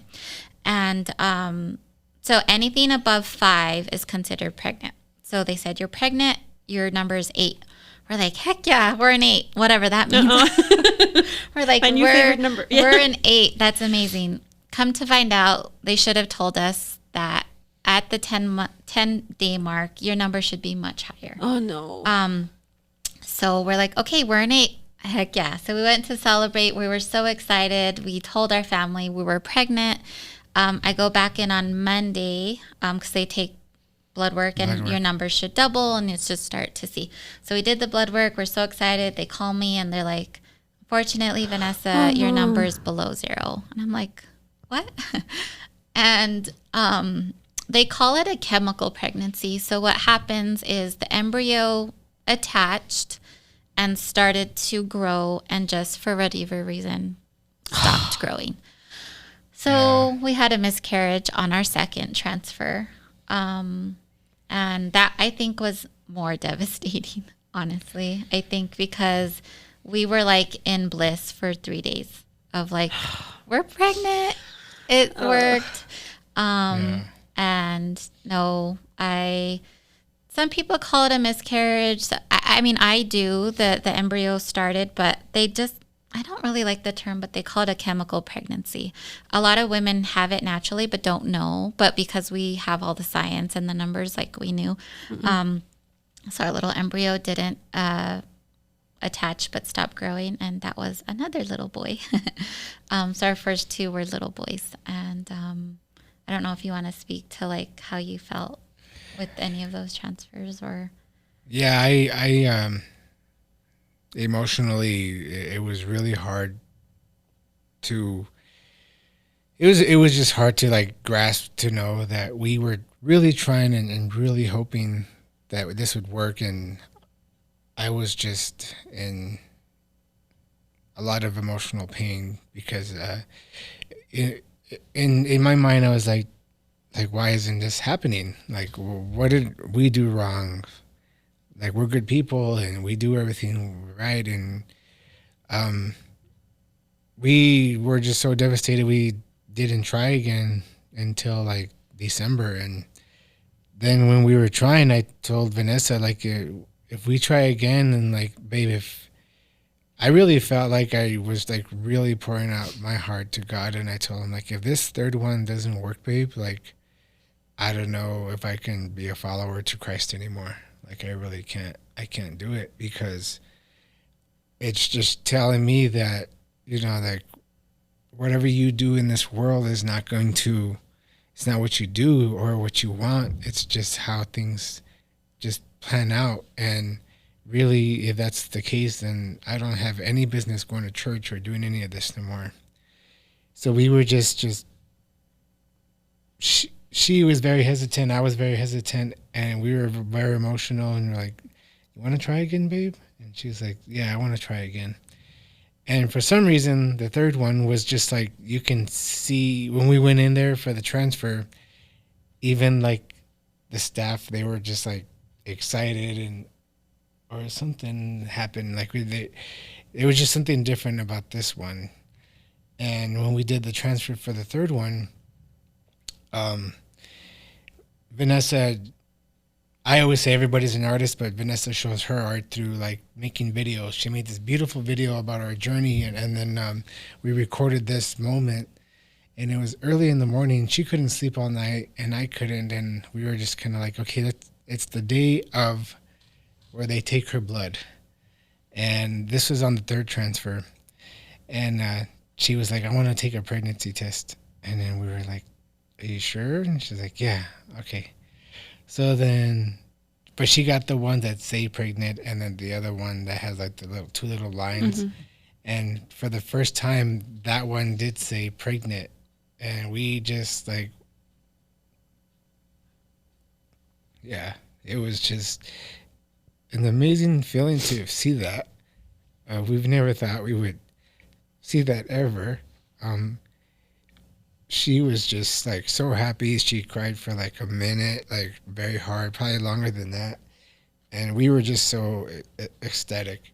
And when we got our blood test worked, that's when the numbers came back higher, right? The number was like 150 or something. Yeah. Which now knowing it's like, okay. And so our third is our daughter. So our daughter, Lalina Grace, she's our miracle. She, for whatever reason, she stayed with me.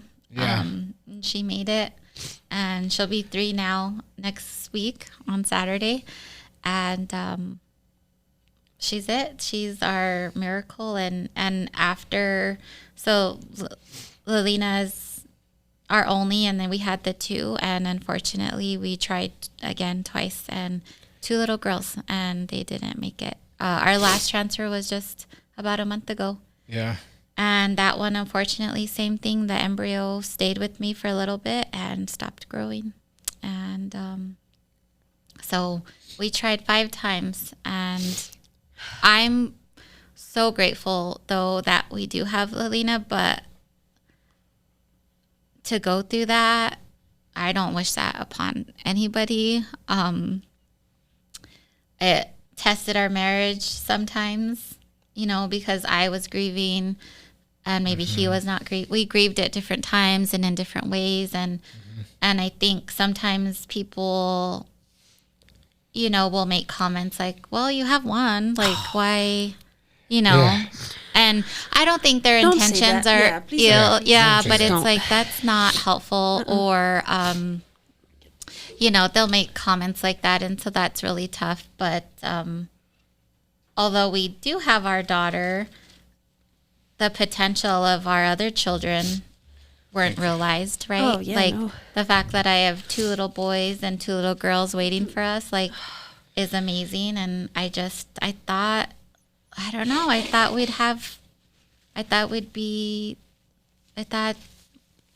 more than one. It just, I asked the doctor, and she goes, no, unfortunately, you guys are on the wrong side. Like, this is not normal. You know, the likelihood that you have 4 failed transfers is not normal. Which, as a woman, like, you know, you feel like a failure because my body still has to do all the right things. You can give me all the medicine, you can do all the tests, but for whatever reason, my body just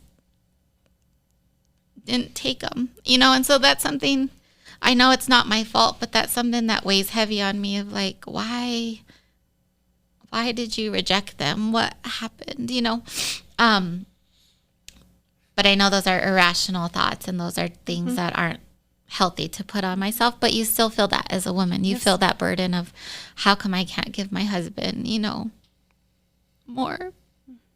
But I don't know. We're hopeful. Like, we're not going to do IVF again. I can't go through the egg retrieval again. We have no more embryos. But we're hopeful that maybe, I don't know, there's some things we can try to, like, help. But my body just doesn't do what it's supposed to. And if Lalina is what was meant for us, amazing. But I'm still hopeful. I think maybe somehow, I don't know, something will happen. Yeah. Yes. There's a miracle. But, I know we'll make fun of each other. She's like, babe, what if you're like 45? And I'm like, I don't care. I'm going to get down with my bad back, and I'm going to be there for that baby. Like, I don't care. I want to be there for that baby. I don't care. But at the same time, it's just, like she said it perfectly. You don't wish it on anybody. No. It's just, it's hard to go through all that. And it's hard for me to see her go through that. It was hard for me to see her. Like, for me, I grieved a lot. You know, I would do it by myself. In the car, I go to the garage and cry a little bit. But I also didn't want her to feel bad either, you know, because she is my wife, and I want her to know that I have her back no matter what we go through. So we just know that this is our little girl that we have now, and I'm going to do my best to be the best dad I can be her best friend, be her protector, everything. And I really know that this is still part of our journey. Like Vanessa said, we're not going to do IVF anymore, but I really do feel like we still have another chance to get another baby one day. And I'm really hopeful. But at the same time, you know, I'm not going to be that person either to put that on Vanessa. You know, I want her to know that I feel fulfilled my heart knowing that I became a dad. Because there's a lot of people that never got that chance, and they've wanted kids. And it's like, well, you know what? We had an opportunity to get that chance, and that's where I sit at in my heart. Like, right now, in my time right now in my life, I feel 100% happy in my marriage, in my being a dad in this life right now, being an uncle. You know, we have 3, 4, 5, you know, God kids that we look after, and just, yeah, I'm really happy with my life. But if God blesses us with another kid, like, that's just like showing him, or he showed us that, like, hey, this is what you guys have been asking for. And I'm like, well, yeah, because we want it. We've been wanting it. Be ready to receive, Be ready to receive it. But yeah, I'm very grateful, and I'm going to. I know that I am one of the luckiest guys and one of the richest men in this world because of who I have by my side, and that's me speaking out 100% of. I wouldn't have gone through all that IVF or the life now with no one else. Like when I really think about it, like she's it. And now that I have everything, I'm good. I'm very good. But then we get another baby, like cool. That's just another blessing, and then that just makes it so. But yeah, IVF is tough. But any women or any families that are going out there doing it or wanting to do it, like just know that you could go through some good times and go through some bad times, and that's pretty much it. And you're gonna have all these what if questions and emotions, but that's normal, and don't let it come between you guys. And that's just all I want to say. It's just don't ever let bad times come between you, because bad times go and come. So, but good times stay forever. Yeah. Yeah, heck yeah. That's a good one.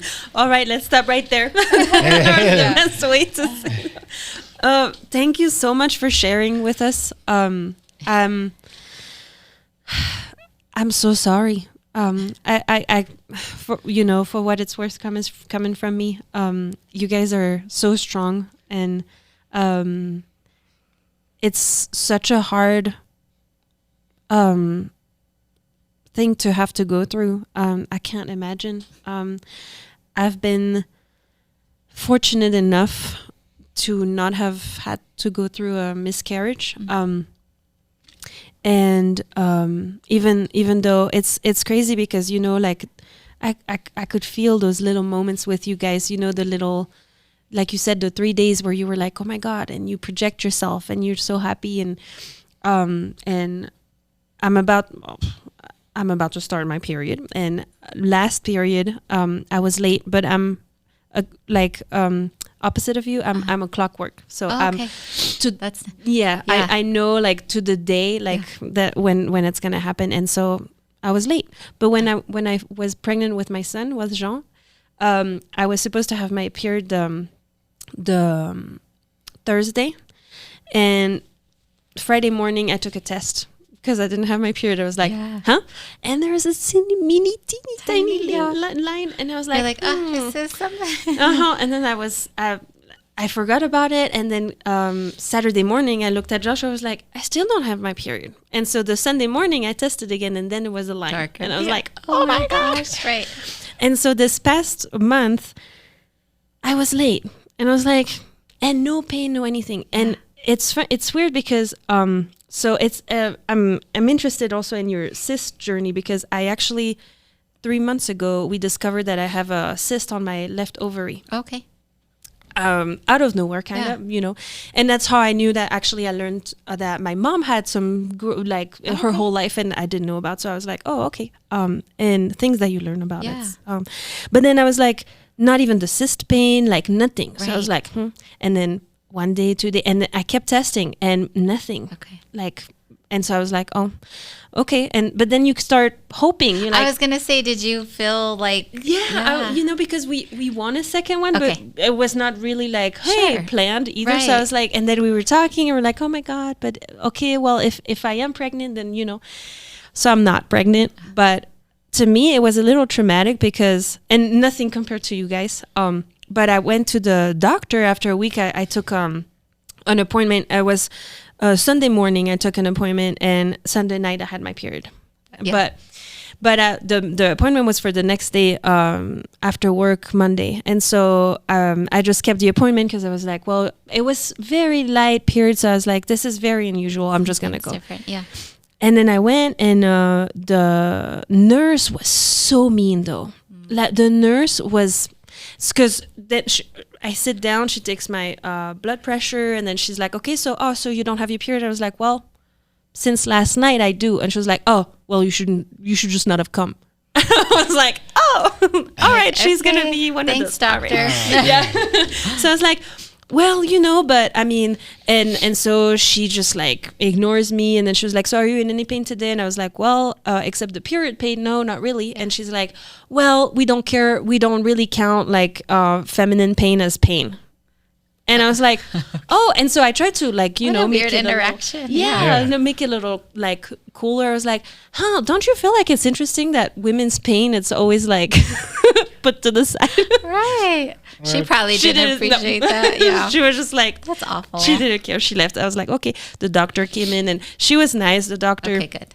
And she listened to my worries and my pain, and then I was like, this past three months I just learned I have a cyst and this and that. It's 3 centimeters, but 3 centimeters is just the limit of it's benign, but it could grow, and so it's like, and then I feel like also, and maybe I'm just paranoid, but nobody cares because she's like, oh yeah, unless you start feeling more pain, we're not even gonna keep an eye on it, really. Yeah. And so I was like, oh, okay, cool. But when you know that uterus is like, what is it, 5 centimeters? No, what is it, 10 centimeters total? And then I was like, that cyst is 3? Right. When you compare, yeah. Yeah, I was like, oh, and it's benign and cool. Yeah. Okay, no, that's fine. And so she, and then she was like, you know what? You could have gone through a miscarriage without knowing. And so she was like, we're just going to have a blood work done. Okay. And so if it's positive, then it means that you just went through a miscarriage. It was not positive, so I guess not. But I'm glad you didn't have to. But then I had to pee in a pot, right? And so of course I have my period, so there was a little blood. And so the pot is in the sink, and the nurse comes back in to get it, and she's like, well, this is not going to give anything because of the and I was like, for real, dude, like, what the hell you're making this really uncomfortable. Yeah. And I didn't at the time, but I wish I did. I think next time I will, if it ever happens to me again. But I really wanted to tell her, you know what, I'm not having a good day, and you just making it worse. Yeah. And be I like, bet because no one does that to her, right? And so she just thinks it's okay. Yeah, and I was just and or even just say, maybe you're going through something too. But you know what? Sorry, you don't have to be crappy to me. Yes, like, especially in such a vulnerable. Right, yeah. Like, you don't know what anyone's going through at any point in time. So just be a nice person. Right. Not overly, but just don't be a jerk. But, right, yeah. Or don't assume. I don't. It was a terrible experience. And so the whole thing, it was like, and so, I left. And then I think that day I even had to go back to work. And so I just called Joshua, and I was crying because it was like, the hormones already are just like that all the time. Yep. So you're like, all right, so I'm sad, but I'm also like, I feel the waves of emotion and hormones right now, and I'm just not feeling good. And I'm just like, and I started having a migraine. So I was like, it's not my day. Downward spiral for sure. No. But man, all that to say that we never know what people go through. Yeah. And and also, it's funny that we were saying earlier about being maybe 45 and having another kid. I feel like it's so unfair because men, they can just have kid until they die. Right. Like, yeah. But then for us, I feel like it's also so unfair because I'm 32, so I have a couple years left. But I know that you said you're 38. Yeah. So I'm sending you so much good vibe. Thank you. Sorry. and good energy, and because our clock, like they like to say, is ticking. Right. Yeah. And I think we have. I feel like lately, and maybe it's just the group we're in, but I do see parents or couples having kids later in life. Mm-hmm. And I do think there's some benefits to that, hopefully financial stability, relationship is stable. And so, but I also want to be conscious of, and everyone can have their own choice in their own life, but I also don't want to be a lot older personally for us because we want to make sure that we have years with them and things like that. And so I think we really have to think about, okay, we're really going to try these next couple years. Yes. And then after that, it's like, I don't really want a surprise because it will impact our lives very drastically. And so we're excited and hopeful about the future, and we're doing some things and trying some stuff, and we'll just see where it goes. But I think we're always optimistic that it's going to work out. And if not, Lilina is amazing, and she's so great, and then she's our one. So, and how was your pregnancy? It was good. It was great. I did have gestational diabetes, but I think it's because of the insulin resistance. But we ate really healthy. I walked all the time. Labor was great. It was great. Yeah, it was very good. And your water popped. Yeah, I didn't know that a lot of women's water doesn't break naturally. So I remember like going to the bathroom and then standing up. I'm like, did I not finish going to the bathroom? And then I'm just like, oh my God, I think my water broke. And so, everything kind of happened the way it was supposed to, and labor was good. And do you want to tell healthy. us your birth story? Yeah. Because I used to work from home. And so, like I said, went to the restroom and I was like, okay, I'm pretty sure my water broke, but was not having any contractions. So I'm like, okay, I didn't feel anything. So I called Gilbert. I'm like, babe, I think my water broke. And he's like, what am I going? Husbands get like all worried and nervous. And my grandma was actually on the way to the house because she made me some beans. So my grandma was there to comfort me, and I was getting my little bag ready, and I called my mom because I wanted her to be, in the delivery room. And so she was even more frantic than Gilbert. I'm like, it's okay. So I'm like waiting for Gilbert. I'm like, he should be here by now. And it was like, I don't know. I just thought he'd be there like quick. And it was like 15 minutes later than I expected. Come to find out, years later, he stopped at Taco Bell to get food because he didn't want to be, because labor was going to be long for him. He wanted to make sure that, like, I didn't eat breakfast, and so I was like, I knew it was going to be a long day, and I knew I was going to leave her sight, and I was like, well, I never was already lightheaded then. I was like, I need to eat something. I was like, let me just stop by. And then, of course, you think it's a fast place, and it's not. And it took forever. So it was just like, she gives me crap about it. But because I don't know how it came out in conversation, but I found out like years later. I'm like, you did what? I was in late. I wasn't, but I was like, I was like being dramatic, like, oh, you left me at home. And, yeah. But it was cute. No, we went to the we delivered at Loveless Women's, which they were great. Went into the little triage. I had no contractions, so like, okay, we're gonna give you Pitocin to get the contractions going. I'm like, whatever. I don't know what that is, but let's go ahead. And I've heard that Pitocin, so forcing contractions, are much more painful than naturally contracting. And so I can attest to that because I was like, I never had cycles growing up. So I'm like, something's going on. My stomach feels weird. They're like, well, what does it feel like? And I would explain. They're like, those are cramps. I'm like, oh, I don't like these because I never had cramps before. I never felt that, as a woman. So I was freaked out because I was like, this does not feel right. And they were like intense, And no, I labored naturally. I think the nurse was like surprised. Yeah, because I labored naturally. I'm like, can you check me? Because I feel like I'm progressing. She's like, no, you're a first-time mom. Like, you're good. I'm like, can you please check me, please? Because I feel a lot going on. So they did the exam. She's like, oh, you're at 8 centimeters.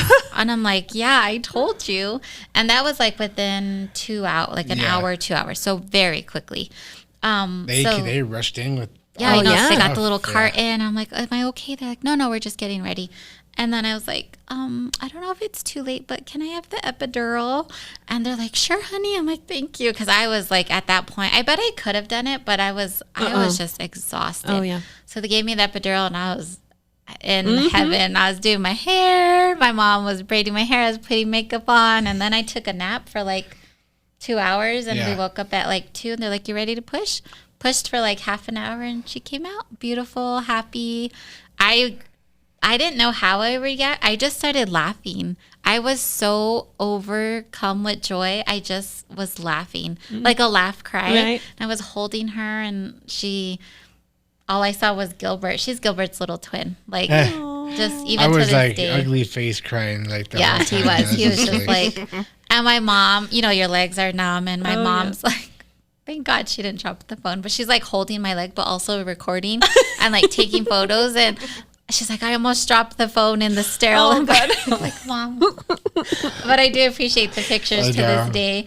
But no, it was beautiful. Like it was just amazing what you're like women. Like capable of. I look at her and I'm like, you literally, were frozen. And you were unfrozen, and you grew, and I grew you, and I fed you, and like women are amazing. It's so beautiful. It's a trip. Yeah, it's a trip. So beautiful. Like do you see like I make fun of like the dads like getting sick, and I'm like, I don't know how these guys get like that. Like it's such a beautiful process, and I totally look at her. I mean, of course, she's very still attractive to me. I tell her all the time, baby, you're awesome, but or you're sexy or whatever, But one of those where like I look at her body totally different now. It's like not the same for me. It's like wow, like it's more of like it's more like a respect thing. Like wow, like I totally respect how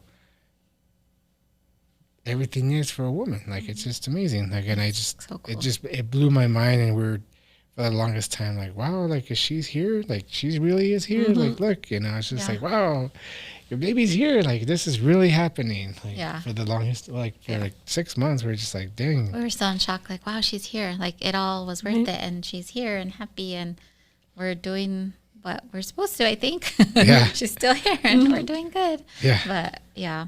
So the pregnancy and the birth, that was all very positive. Yeah. Same for me too. But it's funny you say that because Joshua during birth was also watching, and it made me feel like a little uncomfortable just because of course it's not. I mean, you're not in your nicest. I don't know. Yeah, it's like very vulnerable state. Yeah. And I like to tell that part of the story too because when the last push and when they put him on me, my son pooped on me. But it's funny because I was pooping before, like, you push and there's one push. So, and especially with the epidural. Did I poop? No. Oh, okay. No? Oh. I don't know. I guess not. They probably don't tell you. Well, they were really happened. graceful. Good. Yeah. I'm like, oh my God, did I? Okay. I don't even know. Honestly. I don't know. I think Lelina pooped on me too. Didn't she? She did. She did, yeah. That was so funny. I was like, We're bonded. I was laughing and crying too, and it was such a great moment. But it's funny because that moment too, I remember they were like, when I was pushing, they were like, do you want to see his head? Oh, no. And they reeled in like this giant mirror, like in what is that? Snow White, the Oh. I was big old I was mirror. like, yeah. And they tried to like angle it. I couldn't see anything. Oh, no. But I was like, yeah, no, that it's okay. It's okay.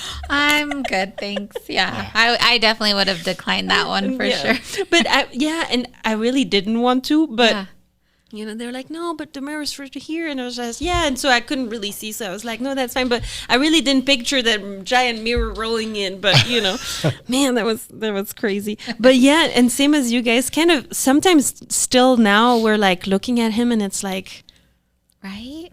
Yes. We made this little Yeah. human being. It's Yes. like, what? Yeah. Like it's beautiful. it's It's one of the best, one of the best feelings and one of the best feelings to know that like you grew him or you grew her and you're just like, dang, this is so cool. Like I don't know. I think it's like the most best process ever in the world. right. That's just me though. Yes.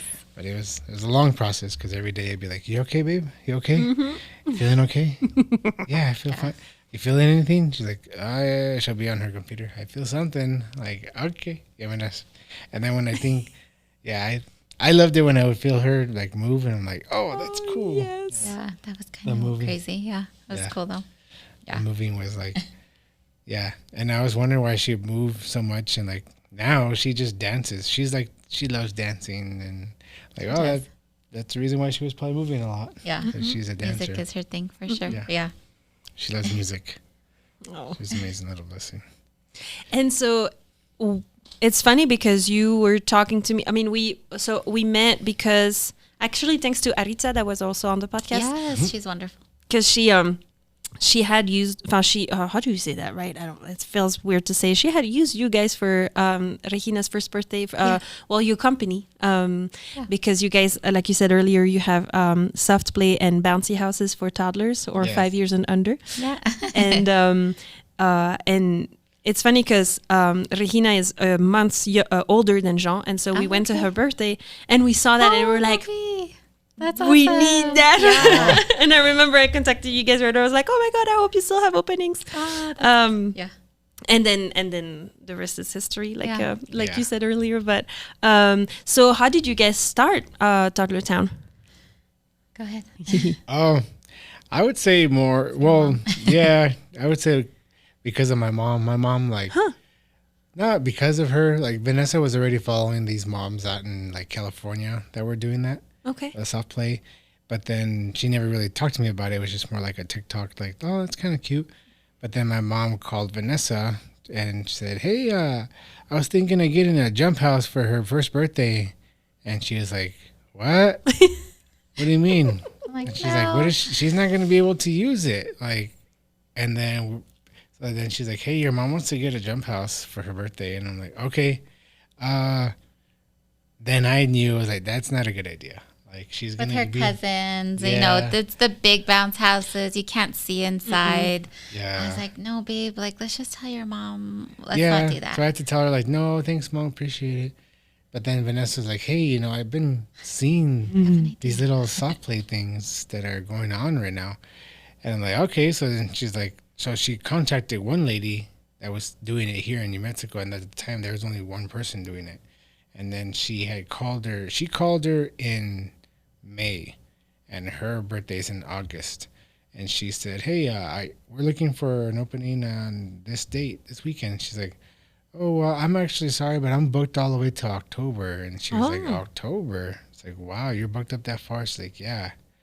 So then I remember her talking to her, and she's like, and I felt something from her. I knew she was going to, like, tell me something. And little by little, she started, like, sending me, like, look at these little things. Like, look at this. We can totally, like, get this for just for her birthday. I'm like, okay. Then we did it for her birthday, and we got, like, as many. And we even got one bounce house. And she's like, I'm like, all right, cool, babe. But then the next day, she's like, babe, I think I want to start a business after we do her birthday. I'm like, you want to start a business? I was like, what do you mean? She's like, yeah, let's start going and doing birthday parties for everyone. I'm like, okay, like, sure, let's try it. So then we set it up in the backyard, just like what we had. We only had like 2 sets of tiles, different colors, and then we set it up and did quick pictures in our phones, and we're like, okay, we'll use that to start the page. And we did her birthday, and then the rest is history. You know, we started investing more. We got a trailer. We got 3 sets. We have it took off. I mean, I think, like Gilbert said, there was one company that was doing it in Albuquerque, and she was really booked, right? There's only one person. So I was like, let's do it. We can totally do it. Yeah. We always wanted to start a side hustle. And I know that we're super driven people. We work hard and we're organized. I was like, we can totally do this. So then I was like, let's just kind of go all in. And will be 2 years in September, and it's been awesome. Like you've been our customer twice, and you're amazing. And just people really like love it, because really, what do you do for a 1 and 2 year old? Right. That's such a tricky age, because you want to celebrate them, and you don't want to just pass them around. You want them, and you want to enjoy the party as a parent, right? You want to interact with all your guests. And so we knew there was a need, and it just took off. It's been amazing for us. And it is difficult because I'm sure when you're doing your podcast, you miss your son, and you miss, maybe some special events, but you are driven by a passion that so you find this balance of like parent guilt, but also trying to fulfill like your own needs and feeling good about yourself. And I think that's the most difficult part, is being away from our daughter. This is a weekend business. This is an all-day thing, right? You're celebrating other families while you're missing out on your own family. And so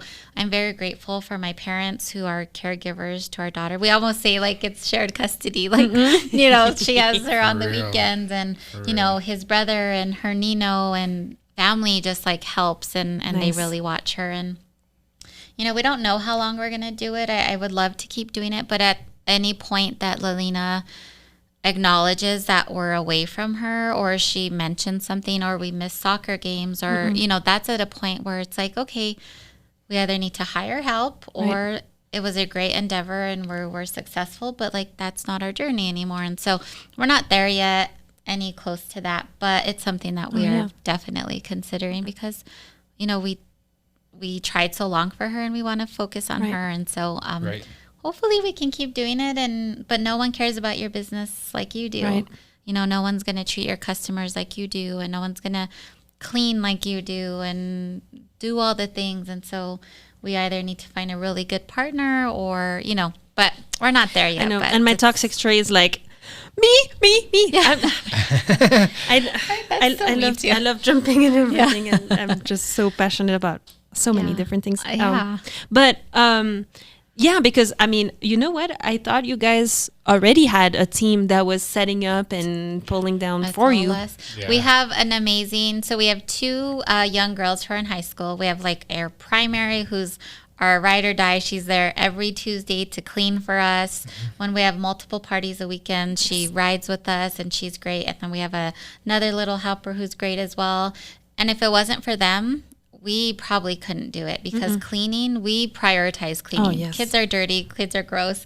We sanitize everything. We clean every ball, every piece of soft play. And if it wasn't for our girls, like we probably wouldn't have the time to do it.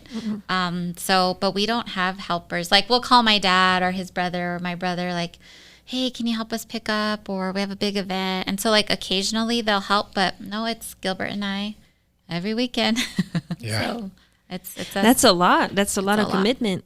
It's yeah. Yeah, it's very physical. But there are some times when we have a weekend off and we're like, oh, what do you want to Yeah. do? Yeah. Do you want to just stay in the house we pay for? What do you want to do? Yeah. Yeah. Wait, we actually have time to go to the Right. zoo? Or Yeah, yeah. And it's probably like you too, Marie. Like the first year, we really just reinvested because it's like, let's get another set, yeah. babe, because we're always booked and I hate telling people no. And Right. I want to do these colors because there's this theme. And so the first year, we didn't pay ourselves at all. Like, and we were working hard. I mean, we paid our truck, but we used the business for the truck, but we didn't pay ourselves.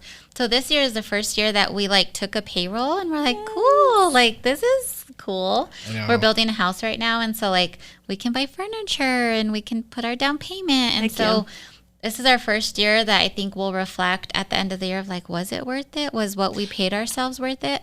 But as you know, like starting a business, it's like, man, it's hard and you don't see the return coming, but then it starts coming and it keeps you in. And so I think we're at that phase of like, let's just stick it out and see if it's worth it. So yeah, I'm still in the first phase. Yeah. It's coming You out of will my get- pocket, Yeah. and we'll hopefully. yeah. I Well, can, we did get your I know. your email, and I do like that. So yeah, she's gonna look for advertisers now. So Sponsors that's thank something you. that would be That's great. awesome. Yeah. So I think that's awesome. Like put Thank yourself you. out there and you'll come across businesses who understand it. Right. And it's not a like, oh, I'm doing it to help you. It's like, no, we get the grind. And so it's a mutually beneficial thing. And so we did get it. So yes, it is working. Thank you, thank you. Yeah. Of course. And so, okay, I love that because I feel so similar to you in that way. Like, but oh man, I guess it's the same for you. I see so many ideas even on social media, and I'm like, huh, I can do that. Or I'm sure you heard me talk about the magnet lady, and I'm like, oh my god, I can do that. Or I can do like I even bought like a press to do like shirts and sweaters yes. because I'm like, oh my god, like. I'm really good at repetitive stuff. That's Okay. why I'm a really good clerk at the post office Yeah. because it's the Same same thing Yeah. every day. Yeah. And I feel bad when I say that because I feel like I'm downgrading myself. Do you say that? No, like, No, that's a you skill know, set for but sure. Yeah, I'm actually Yeah. pretty proud of that. I'm absolutely. good at repetitive stuff. Yeah. But so that's why I'm like, damn, and I see that, I'm like, oh my god, everything looks so fun.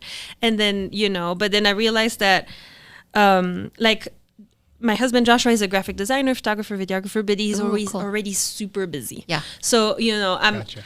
if I start something, it's most likely alone. and it's okay, but Right. I need to also know that. And so when I started that with the press and I wanted to start like a shirt line, it was with a friend, but we didn't really agree on the designs. And so I kind of stopped there because it was like, Yeah. hey, if we can already not agree, it's probably not a good Right. idea to keep going. But so I'm like, I think so big, but then I'm like, hey, I cannot carry it all by myself. So Yes. I find myself a lot of, with a lot of ideas where I'm like, oh, maybe later in life. Okay, no, maybe, okay, no. And so the podcast is great because it's a one-woman show basically with the guests. But so I've been enjoying this so much, and I love talking. I guess you noticed. No, too. I think So- you're great. Yeah. I think you provide like a safe space for people to maybe they were a little reserved coming in and it's like, oh no, Marie she's allowing you to tell whatever story you want to tell. I love the vibe. Yeah. The whole vibe. And we just wished you like super continued success. And really, it just gets out there somehow. Every time I get a booking, I'm like, how do people find us? Like, I still get so surprised. I'm like, how? I don't know. We don't really advertise, or I don't. And so we're so grateful for our customers and word of mouth. And I think that will happen with the podcast. Someone will listen, then they're going to tell their friend, and it just takes time. I think that would be my advice for you, is patience, because we almost want this instant success, right? But it literally, because you see where you can go. Yes. Same as I'm sure for Toddler Town, you see where like you could have like a whole like factory where you have all the supplies and everything, and you have all your. I'm there with you. No, you just tapped into my head. Like I've always thought that. I even tell her like, I've always wanted to have like 4 or 5 trailers, and then it's like, how many events did Toddler Town do it this Saturday? Oh, we did like 12. 12? What do you mean? Well, we have like 4 crews, and which we could totally do. You know what I mean? It's like, at what point do you want to scale? And we have full-time real jobs that provide stability, but no, I mean, we're always talking about what new product, like we should get this cool bounce house that's like pink instead of white, or like a big ball pit for older kids. And then we kind of get more realistic, like, but then that means more parties, can we do that? Do we want to do it? So it's such a balance of, do we stay small and manageable, or do we, because like I can't quit my job, Gilbert can't, it's such a balance. And so I think that's where you got to kind of figure out, what do you really want to do, and the liability, and just, you got to be cautious about all those sorts of things. But the other advice I would give too is like, how do I say it, because I don't want this to sound disrespectful, but like, stay in your lane, like do what you are good at. Because kind of I was like, I want to do party bags now, and I want to do balloons now, and I want to do this, like I can do it. It's like, no, you do what you're good at, because there's amazing people who do balloons, and there's photographers who do amazing work, and there's people who do crafts. And it's like, I think I'm like you, like I could do it. I want to do it all. I want to be like a full service provider. And it's like, no, like you do what you do best, and you create those partnerships and collaborations with people who that's their niche, and you work with them. So we kind of learned that early on too. When I was trying to do too much, it's like, no, you can't do that. So I've learned that. Yeah, and I love that you actually partner and you offer like with other people and saying, okay, so this is the basic package, and then if you want balloons, then we like advise you to go with this and this, and like this person, this person. I like that. I think one of the hard lessons that I think more I learned than Gilbert, because he's more like brush it off his shoulder, but you can create wonderful friendships with other people in the industry.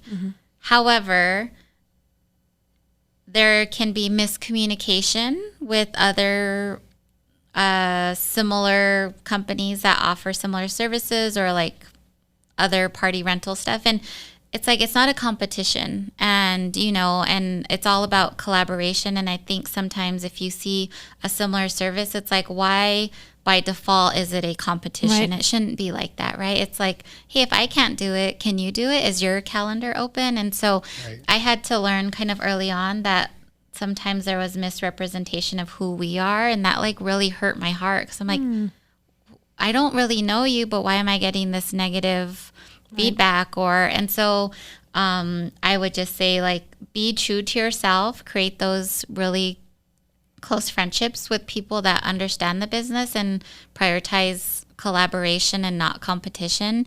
And the people that see you for who you are will know your true self. Otherwise, you can't convince people of falseness. Like, they're going to believe what they want to believe.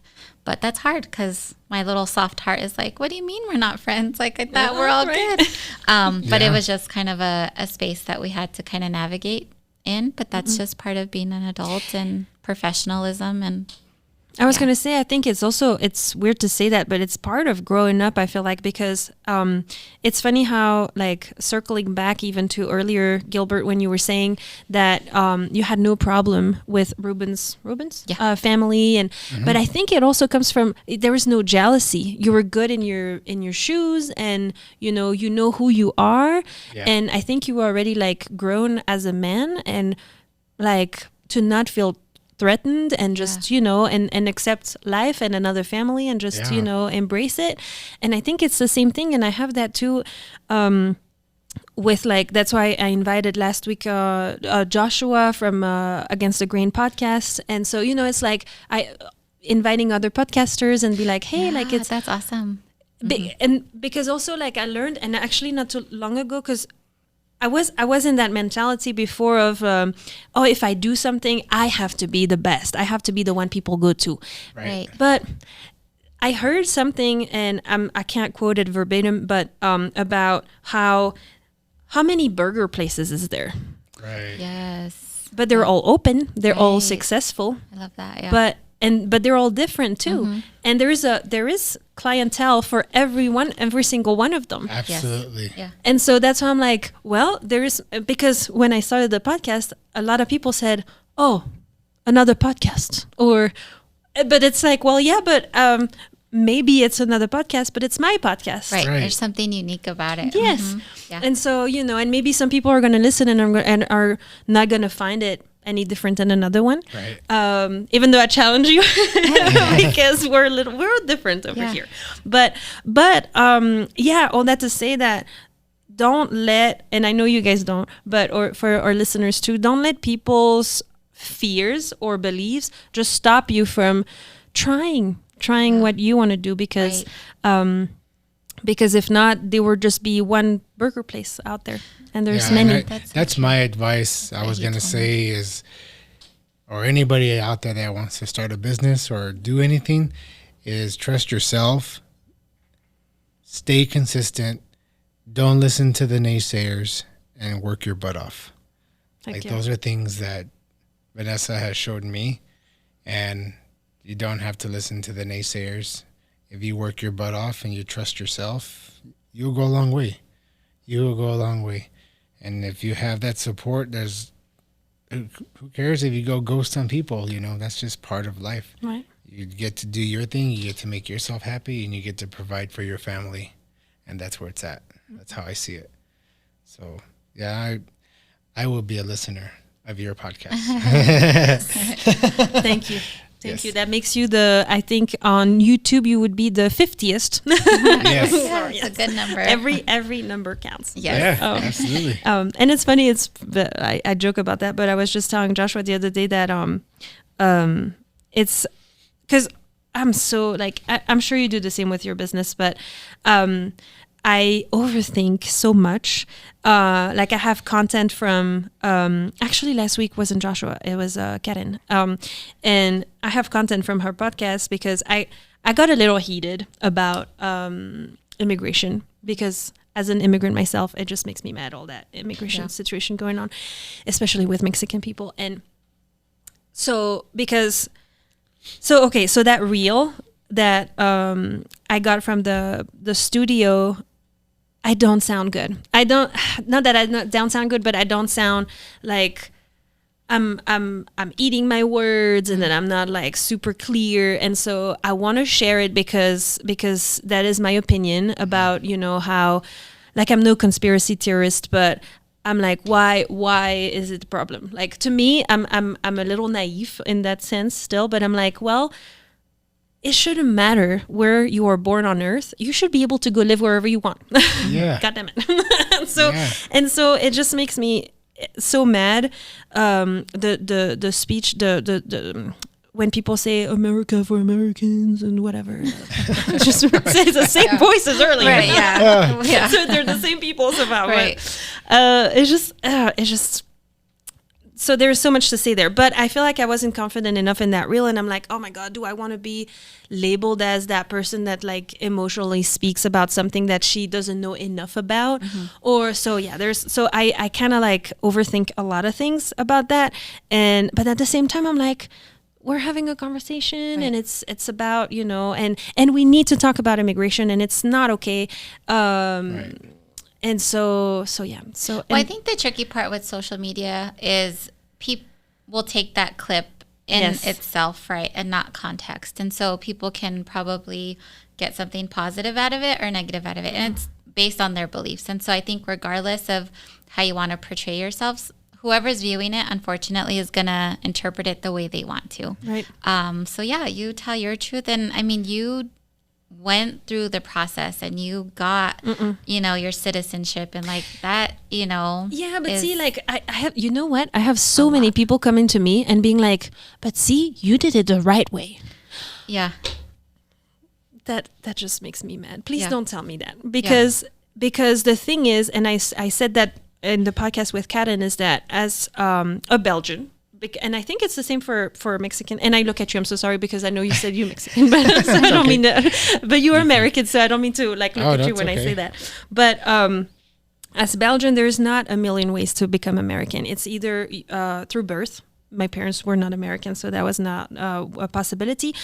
Through your work, but you have to have such like a niche, like you have to be like a heart surgeon or something so specific that they're going to give you the green card for that. I was a I can't think what am I, my degree is a management assistant. So no, because there's plenty of management assistant in the US, so they don't need to hire one from Belgium and give her a green card. Or there is the lottery. So every year you can apply. You have to have a bachelor degree. You have to be 21 and have a clean record, and you can apply. And every year it's a lottery. They pick people. Really? Yeah. That's interesting. I didn't know that. Or marriage. And it's funny because you have a quota per country. Okay. I think, I don't remember, don't quote me on the numbers, but like roughly it would be like maybe like 100 people every year from Belgium are picked. And it's like 300 in France, but it's like 2 in Congo. It's like, I don't know where they get those numbers, which is also a little weird. If you think about it, but yeah, so you can apply through that. I did try it, I wasn't picked, or marriage, and so that's how I came the K1 visa. But that's about it. Or I mean, I'm sure I'm missing some. Like you could come on a work visa, and maybe if you work for so long, then la la la la la. I don't know that enough to talk about those, but those are the main ones. And so when people are like, "Well, you can come the right way," I need to stop doing that voice. What is it? And that's what I want to tell people. Tell me, what's the right way? What's the legal way? You know, when people come the way they come, they don't do it by choice most of the time. And so it's just infuriates me. And then when people are like, well, see, like you did the right way, I feel like I don't even like as if I deserve a medal. I don't. Like I'm white. I have my maiden name is a Dutch last name, so I was privileged in my country because of that. I've been working since I'm 14, but I know that every job, every student job or job I applied to, I was privileged, you know, and so I feel so like out of place. Like I'm even not allowed to talk about immigration because of all that privilege. But at the same time, I'm like, well, I'm here and I have a voice and there's a mic in front of me. So let's use it to also, you know, absolutely. bring knowledge to that, to the table. And so yeah. Well, I mean, I think that's eye-opening to me because even for me who loves to learn and is knowledgeable, I am not knowledgeable in immigration at all. And so my comment to you was almost in a sense like you did it the right way, but it's because of my lack of knowledge of the conversation and the topics, right? And so I think it is important that you do talk about it. One, to share the knowledge to people that are open to listening. Yes. And unfortunately, some people, you're never going to change their minds. But for those that are, it's like, I did not know that, right? And so I think it is important because, again, some comments can come off with the best of intention, but it's like, you know, I didn't know that that's how you took that. And so let's talk about it. So I think it is important that you're doing that for people. Yeah. And when I say that, like I'm super grateful. And I mean, I just became a citizen on 4th of July, which is really cool. And it was amazing, by the way, that the ceremony, because so at first it was so emotional because they took the list of all the people from every country and they said like Belgium, and so from Belgium you stood up and everybody was like applauding, and I was the only one from Belgium, and then they did every country, and then they said Mexico, and then there was like most of the people that stood up and everybody was just cheering. It was so amazing, and it makes me so happy because from where I'm from in Brussels, which is the capital of Belgium, it's so multicultural. And that's how I grew up. I grew up with so many different cultures, and that's what I love. Like I was telling you earlier, my dad we had like a week of like learning other cultures, like food and stuff. And so I just love doing that. I love honoring other cultures. And sometimes, like, for example, you saw me, I was Frida Kahlo for my son's birthday party. That was awesome. I just love it so much, but I'm also so scared sometimes that, because I guess people's weapon is like, oh, it's culture appropriation. Same voice. And so, and I don't agree. And I so wish that we could just all celebrate each other. Yeah. All the time without whatever is going on. So I don't know. I'm just overthinking it because then I'm like, oh my God, it's hard. It's hard because you wanna advocate, you wanna say stuff, but you also don't want to be seen like the wrong way and then miss that chance. And so it's complex for sure. It's tough. I mean, we see it on the news and stuff. I come down from Las Cruces, and the border is right there in El Paso, which I have family there. So then when we see it on the news, and I have no knowledge of it, but when in my head, I'm like, wow, there's a lot of people that are camping out by the border that are waiting to cross. They're from Venezuela, they're from Mexico, they're separated from their families, and it's like, we're pretty privileged to be born here. So it's a lot of things you think about. It's like, I don't know a lot about immigration, but I do know that people do come here to get a better life. And that's just point A why they decide to come here. But it's just, you know what, like, we're all trying to just do what we can and then do better. But yeah, I mean, that's how my mind works, and I wish the best for everybody for that. That's because if I was in that shoes, that would be, I don't know how I would handle it. I don't know. I was lucky to be born here, but I also know that people are trying to make themselves better, and that's where it's at. We have more land in New Mexico to put everybody here. Yes. Here. Yeah. We have so much land in New Mexico. Right. We can put the whole United States here, and we would be okay. That's how big this state is. There's a lot of land, so we would figure it out. And that's just me saying what I want to say, but we will figure it out. I don't know. No, I know. And man, to me, like the little naive me, I'm always like, well, if there was no border, don't you think that governments would actually fight to have the best government to offer to people? The best healthcare, the best education. Because if people could truly choose where they wanted to live, I think that's like, pick me. Yeah, you offer the best. Yeah. But then, then there's a lot of people. Yeah, I don't know. I mean, that's the naive little me that's like, oh my God. And, and I was in politics in Belgium for a minute, and I feel like there's that fight is in me, but I don't know where it fits yet. Yeah. And gotcha. so it's just so frustrating to see everything going on. So yeah, and I think it's because in that clip, I think I miss, well, maybe I can talk about it. So in the clip, I say, I get pretty heated, but I just say that, when people talk about, well, yeah, the illegal Mexicans and all that, because that's really what's going on right now. Well, I was like, well, so how did I say that? Well, I talked about the Mexicans that wash the dishes and pick the fields. And I was like, well, if they don't do those jobs, who's going to, are you going to do it, basically? But what Joshua was telling me too, he was like, well, some people would argue with you that not all Mexicans are field picker and dishwashers and stuff like that. And that is true. And the proof is that last week Karen is a lawyer, and I mean, but she's not illegal.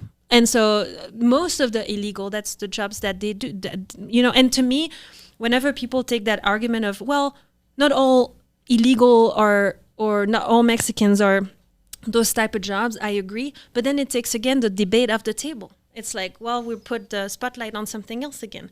And it's like, well, not all Mexican. Yeah. It's like when people were like, Black Lives Matter, and people were like, well, what about white life? And it's like, okay, but see, we just took the spotlight on some, like, off and put it on something else again. It's like, no, it's not always about just taking the blanket to us. And so, so I'm sorry if sometimes I come off as it's okay, weird, or it's not the right word, but as like, I think you're just passionate about topics, and conversation, and that's totally fine. And so thank you. Sorry, I'm just like I'm getting heated again. I'm like, oh my god, it's just I guess you put your finger on it, and we'll move on to something else. But for me, like just be kind to your neighbor, just be considerate, and like we were talking about, I'm sure that 99%, probably even 100% of our listeners or majority don't know you guys' story. And they would just meet you in the street or honk at you on the road and just curse you out, but not even know what you guys are. It's like you don't know. So be considerate, be kind, and but not you, but Same time. So we have, we have a tradition on the show. Yes. Okay. Just to get the conversation going, or maybe going another place. I think you guys know, but we have a stack of life question and a stack of expressions. If you both want to pick a card of each stack and let us know what it says. Okay. And then this one's expressions. Okay, life question. If money and time were no object, what would you spend your life doing?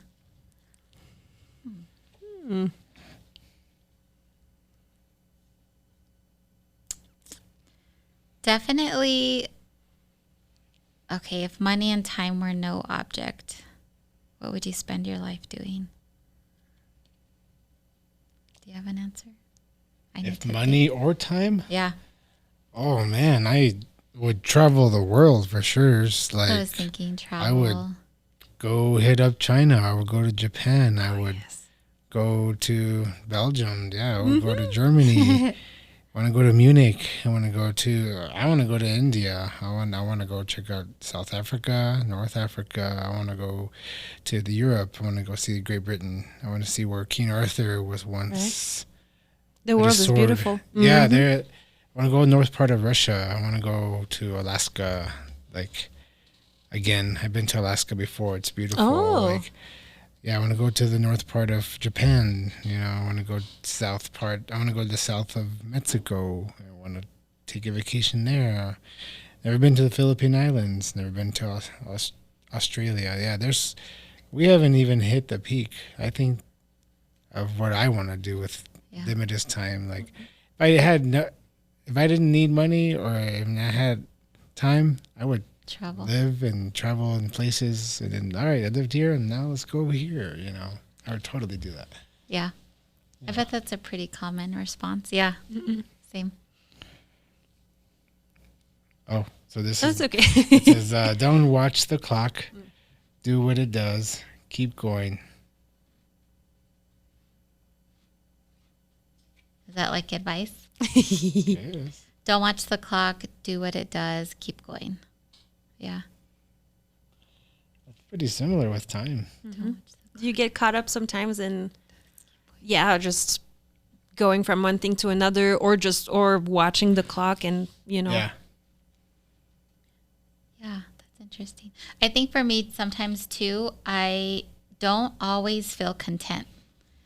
I don't know if it's my personality, but I always want to do more. Like, I want to be better. I want to do more parties. But then when you do it, you're not satisfied. So I have this weird, I don't know where it comes from, but I wish I could be more content sometimes. And just like, I do live in the moment, but I'm striving for something more. But I don't know for what reason. It's because I am fulfilled, but... Can I speak on that? Yeah. So, like, for a long time, she'd be like, oh, well, hey, I made this spreadsheet. I'm like, okay. And then she's like, well, this could be done. And for the longest time, I'd be like, what do you mean? Like, it's fine.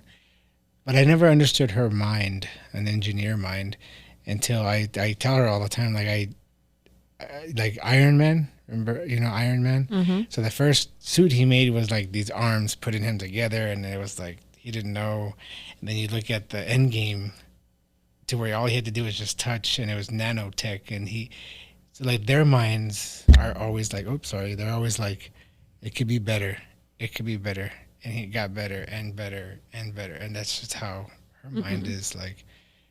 yeah, she's never content, but at least she makes things better. You know, we did it in 10 steps. How can we do it in 7 steps? You know, kind of deal. And, you know, but that's just how her mind works. But for the longest time for me, I would get annoyed, but now I respect it. Like, so I respect her, how her mind works. So, like, now when she has an idea, I'm like, oh, okay, well, hold on. Put my phone down. Please do tell. Because I learned that where she'll be like talking to me, be like, huh? What'd you say? Never mind, Gilbert, you're not listening. You know? And I know when she says, Hiberto. I'm just kidding. now I have a new, Nice. hey. Yep. Yeah. Like, oh, hold on. Put my phone away. You know. That makes me, it's funny because that just brought me back to Aritza's episode where I was asking her if it was like a Mexican thing to call your parents by their first name. And she was like, no. Yeah. Yeah. I was surprised by that. But yeah, she was explaining that at the restaurant when she was like, Mom, Dad, they were just like, just doing their thing. And whenever she was like, Susan, and then her mom was like, yes. So she was like, all right then. Right. Yeah. So that's funny. Can you say my name in Spanish? No. Yeah, just do it once. No. Just do it one time. You don't speak Spanish? I don't. No. I think because I tried, but people would correct me, like almost in a like, you're not saying it right, or where'd you learn that? Because you know, school teaches you the book way of like the very like traditional or like phrases you're not gonna use, like I'm going to the library or where is the bathroom, and so I think because I get a little self-conscious when like people correct me, like I always have to be right. I'm never right, but like I just have this like, oh, if someone like points out I'm wrong, I get very defeated. And so I think when I was trying to learn Spanish and I would get corrected without it being like a positive experience, I think I just was like, okay, never mind. I can understand quite a bit, but I can't speak it. And so Gilbert is working at the post office. He really had to like brush up on his Spanish, and so he can. So it's nice to have. What that. did you do at the post office? I was a clerk too. Oh, okay. I help people. Where's my mail? I don't know. It's in the back. You want to go find it? I need to say that. Yeah. Some customers. They walk in and they're like, I want to buy some stamps. Okay. And then you show them, we got this and this, and you know, but yeah, I liked working the post office. It was a good job. Did you work in town in Albuquerque or in Las Lunas? Oh. Yeah. There, I worked at the 5 Points in the South Valley, and then I worked up over there on Manal and Washington area at the Uptown. Oh. So hard offices. Yeah. Which That's is kind of why he left. That's why I left, because there was like a lot of violence. I didn't feel safe anymore. Like he would, and Gilbert's the type where he will intervene. And there was a couple instances. I'm like, you're gonna get hurt. And one of his coworkers, you know, he intervened with a domestic that was happening. He died. He got shot. Yeah, a carrier. And once that happened, I'm like, nope, you're done. I don't care where you work. Like, you are more important to me, and I can't do this. And so I just felt very unsafe. So. Yeah, no, which is why I decided to, well, for multiple reasons, you know, I wanted to start a new career and start a new, and then I heard like the family life was like, you know, more understandable if I wanted vacation or something like that, you know, so. But yeah, no, the post office did teach me a lot. So, but it was a lot of work too, you know, parcels, certified mail. Long hours. Yeah, long hours. Dealing with the union. Yeah. Yeah, and you know, I mean, I'm at the Edgewood post office, so it's a little like mom and pop shop. Yeah. Bigger mom and pop shop than the real one, but so we don't really deal with all that like you must have in town. Like that's what we hear about Albuquerque is that it's wild. Yeah. Yes. It's the Wild West over there. So The Mexican Wild West. For sure. But yeah, it's crazy. Yeah, I would not go back, but you never know. Never say never. Right? And so you're an engineer. I know nothing about that. Would you like to tell us what it entails? I was always a super good student. Got great grades in school, but never knew what I wanted to do. Like wasn't like, I'm going to be a doctor, I'm going to be whatever. And so I knew I was going to go to college, and I picked business, probably like you, like what's a safe degree? What's something that people need? So I got my MBA, and I was like, cool. So started working at the labs, was an intern, and then transitioned to staff. And I was on the business side, but I didn't really enjoy it. I started working with other engineers and more of the technical side. I was like, this is my space. I really loved building things. I like to see like from concept all the way to like, most of my work there was like developing like missiles and rockets and things like that. So really cool things. Wow. And so when I started working with other engineers that did that, it was just so interesting to me. And I loved the teamwork. And so Sandia sent me, and I got my second master's degree. So Master's of Engineering and Systems Engineering. So it's not a traditional engineering degree like you would think, like mechanical, electrical engineer. It's more interfacing with like the customers to get their requirements, what their business needs are, working with the traditional engineers to make sure that they're communicating, they have their interfaces down, testing, all of that sort of stuff. So really in my wheelhouse, like all about details, all about precision. And I've been there for 17 years and done various types of jobs. The great thing is there you can have multiple careers because it's such a large organization. But I really, really enjoy it. It's a really good work-life balance, especially with our young daughter. But you still feel challenged, and it's great stability, even though they're kind of going through some layoffs right now. But I like it. And so I always tell people, just start college. Just take your basic classes, and then you're going to find what you are interested in, whether it's more arts, whether it's, other things. And I also tell people, college is not the end-all, be-all. Do a trade. My brother is very successful, and he's started as a carpenter and now as a superintendent. And so I do think that you should get education post high school, but it doesn't have to be a university.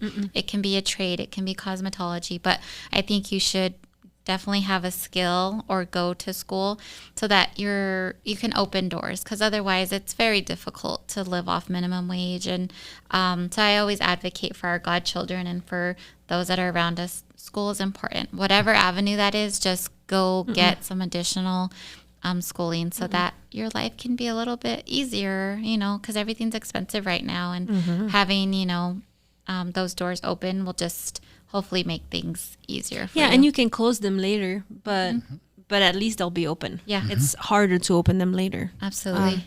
Even though you still can go and do like night classes and stuff, but it's much simpler when you don't have other obligations such as life and marriage and kids, but you can absolutely do it later. But so nice. I'm a proponent for education for sure.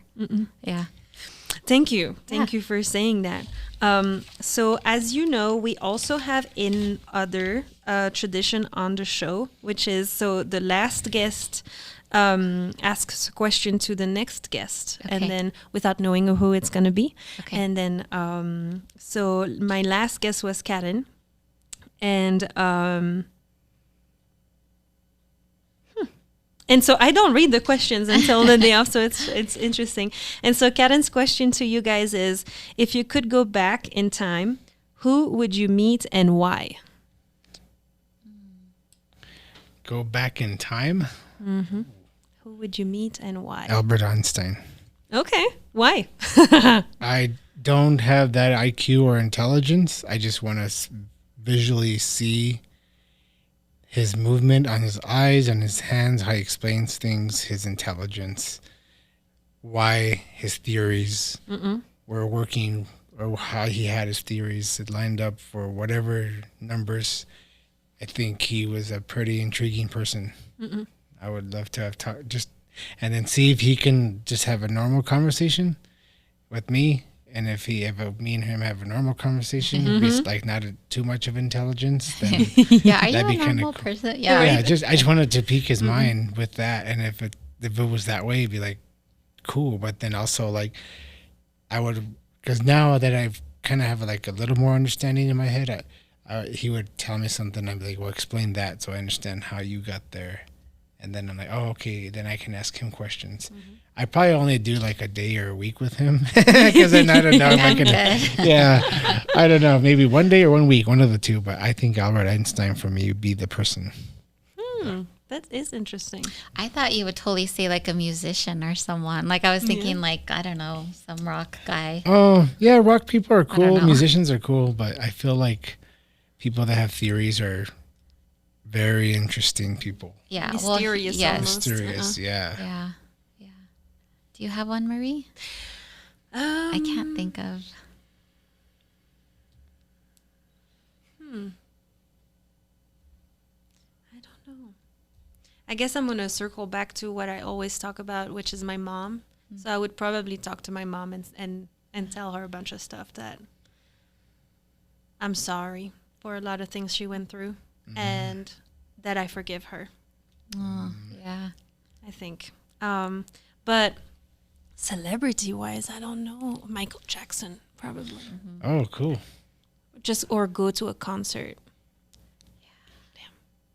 He's pretty iconic. Yeah.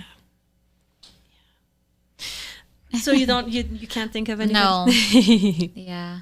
No? Because I know that's a common question, but if I think of someone, I'll mention it. Yes. Did you guys want to talk about something else before we part ways today?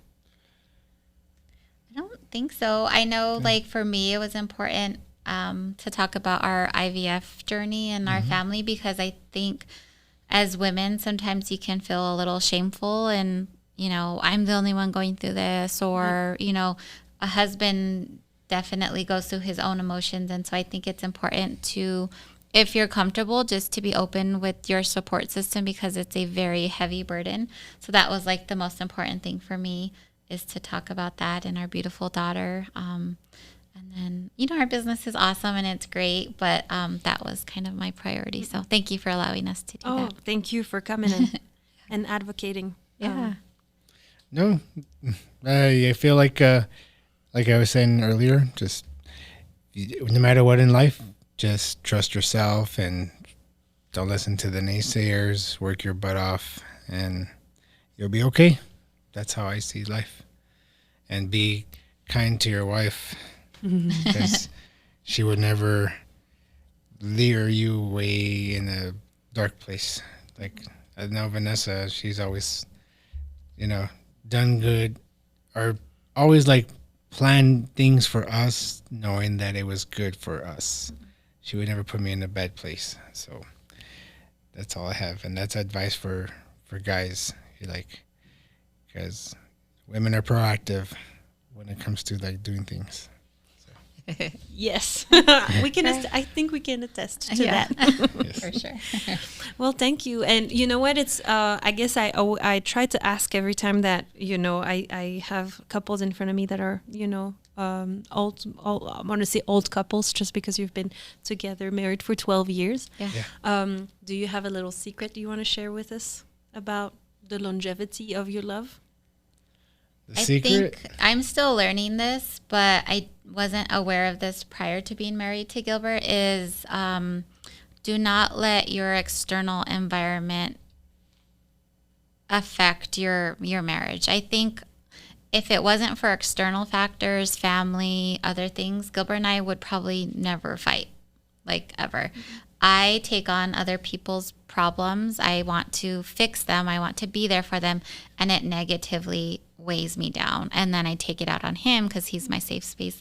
So that's something we're actively, every day we're working through, or, it's always on my mind. But if I could give advice to married couples is like focus on your family. Because Gilbert would always say, it's us first. And I would get like almost offended. Like, no, what about my family? And it's like, no, I learned that our unit is us first. And so that would be my advice is focus on your unit first and help who you can. But if you need to set boundaries, you need to set those healthy boundaries because this is what's important. So thank you. Yeah. I'm taking notes myself because that's it's really hard. good one. It's really hard, but family can be good, but family could be very toxic. And so you just need to be there for them, but set boundaries so that your family is not broken. For me, never stop learning your spouse or learning about her. You think you know her, you think she only eats this or puts on this, but then she surprises you like, oh, whoa. And so you just never stop learning your spouse, because I feel like if you keep learning them, you keep understanding them, which is communicating with them, then it makes the marriage easy. And then, because in the beginning, when you don't take those steps, it becomes a problem. Yeah. Thank you for sharing. Yeah. Thank you so much. We'll stop our episode here for today. Maybe we'll have a part 2 someday. Hey. And so thank you so much for watching. And I hope you had a good time, same as us here. And we'll see you guys next week. Don't forget to like. I'm always forget to say that. Don't forget to like, subscribe. Turn on your notifications. Yes, the worst time to say it too. Yeah. And see you next week. Bye-bye. Bye-bye.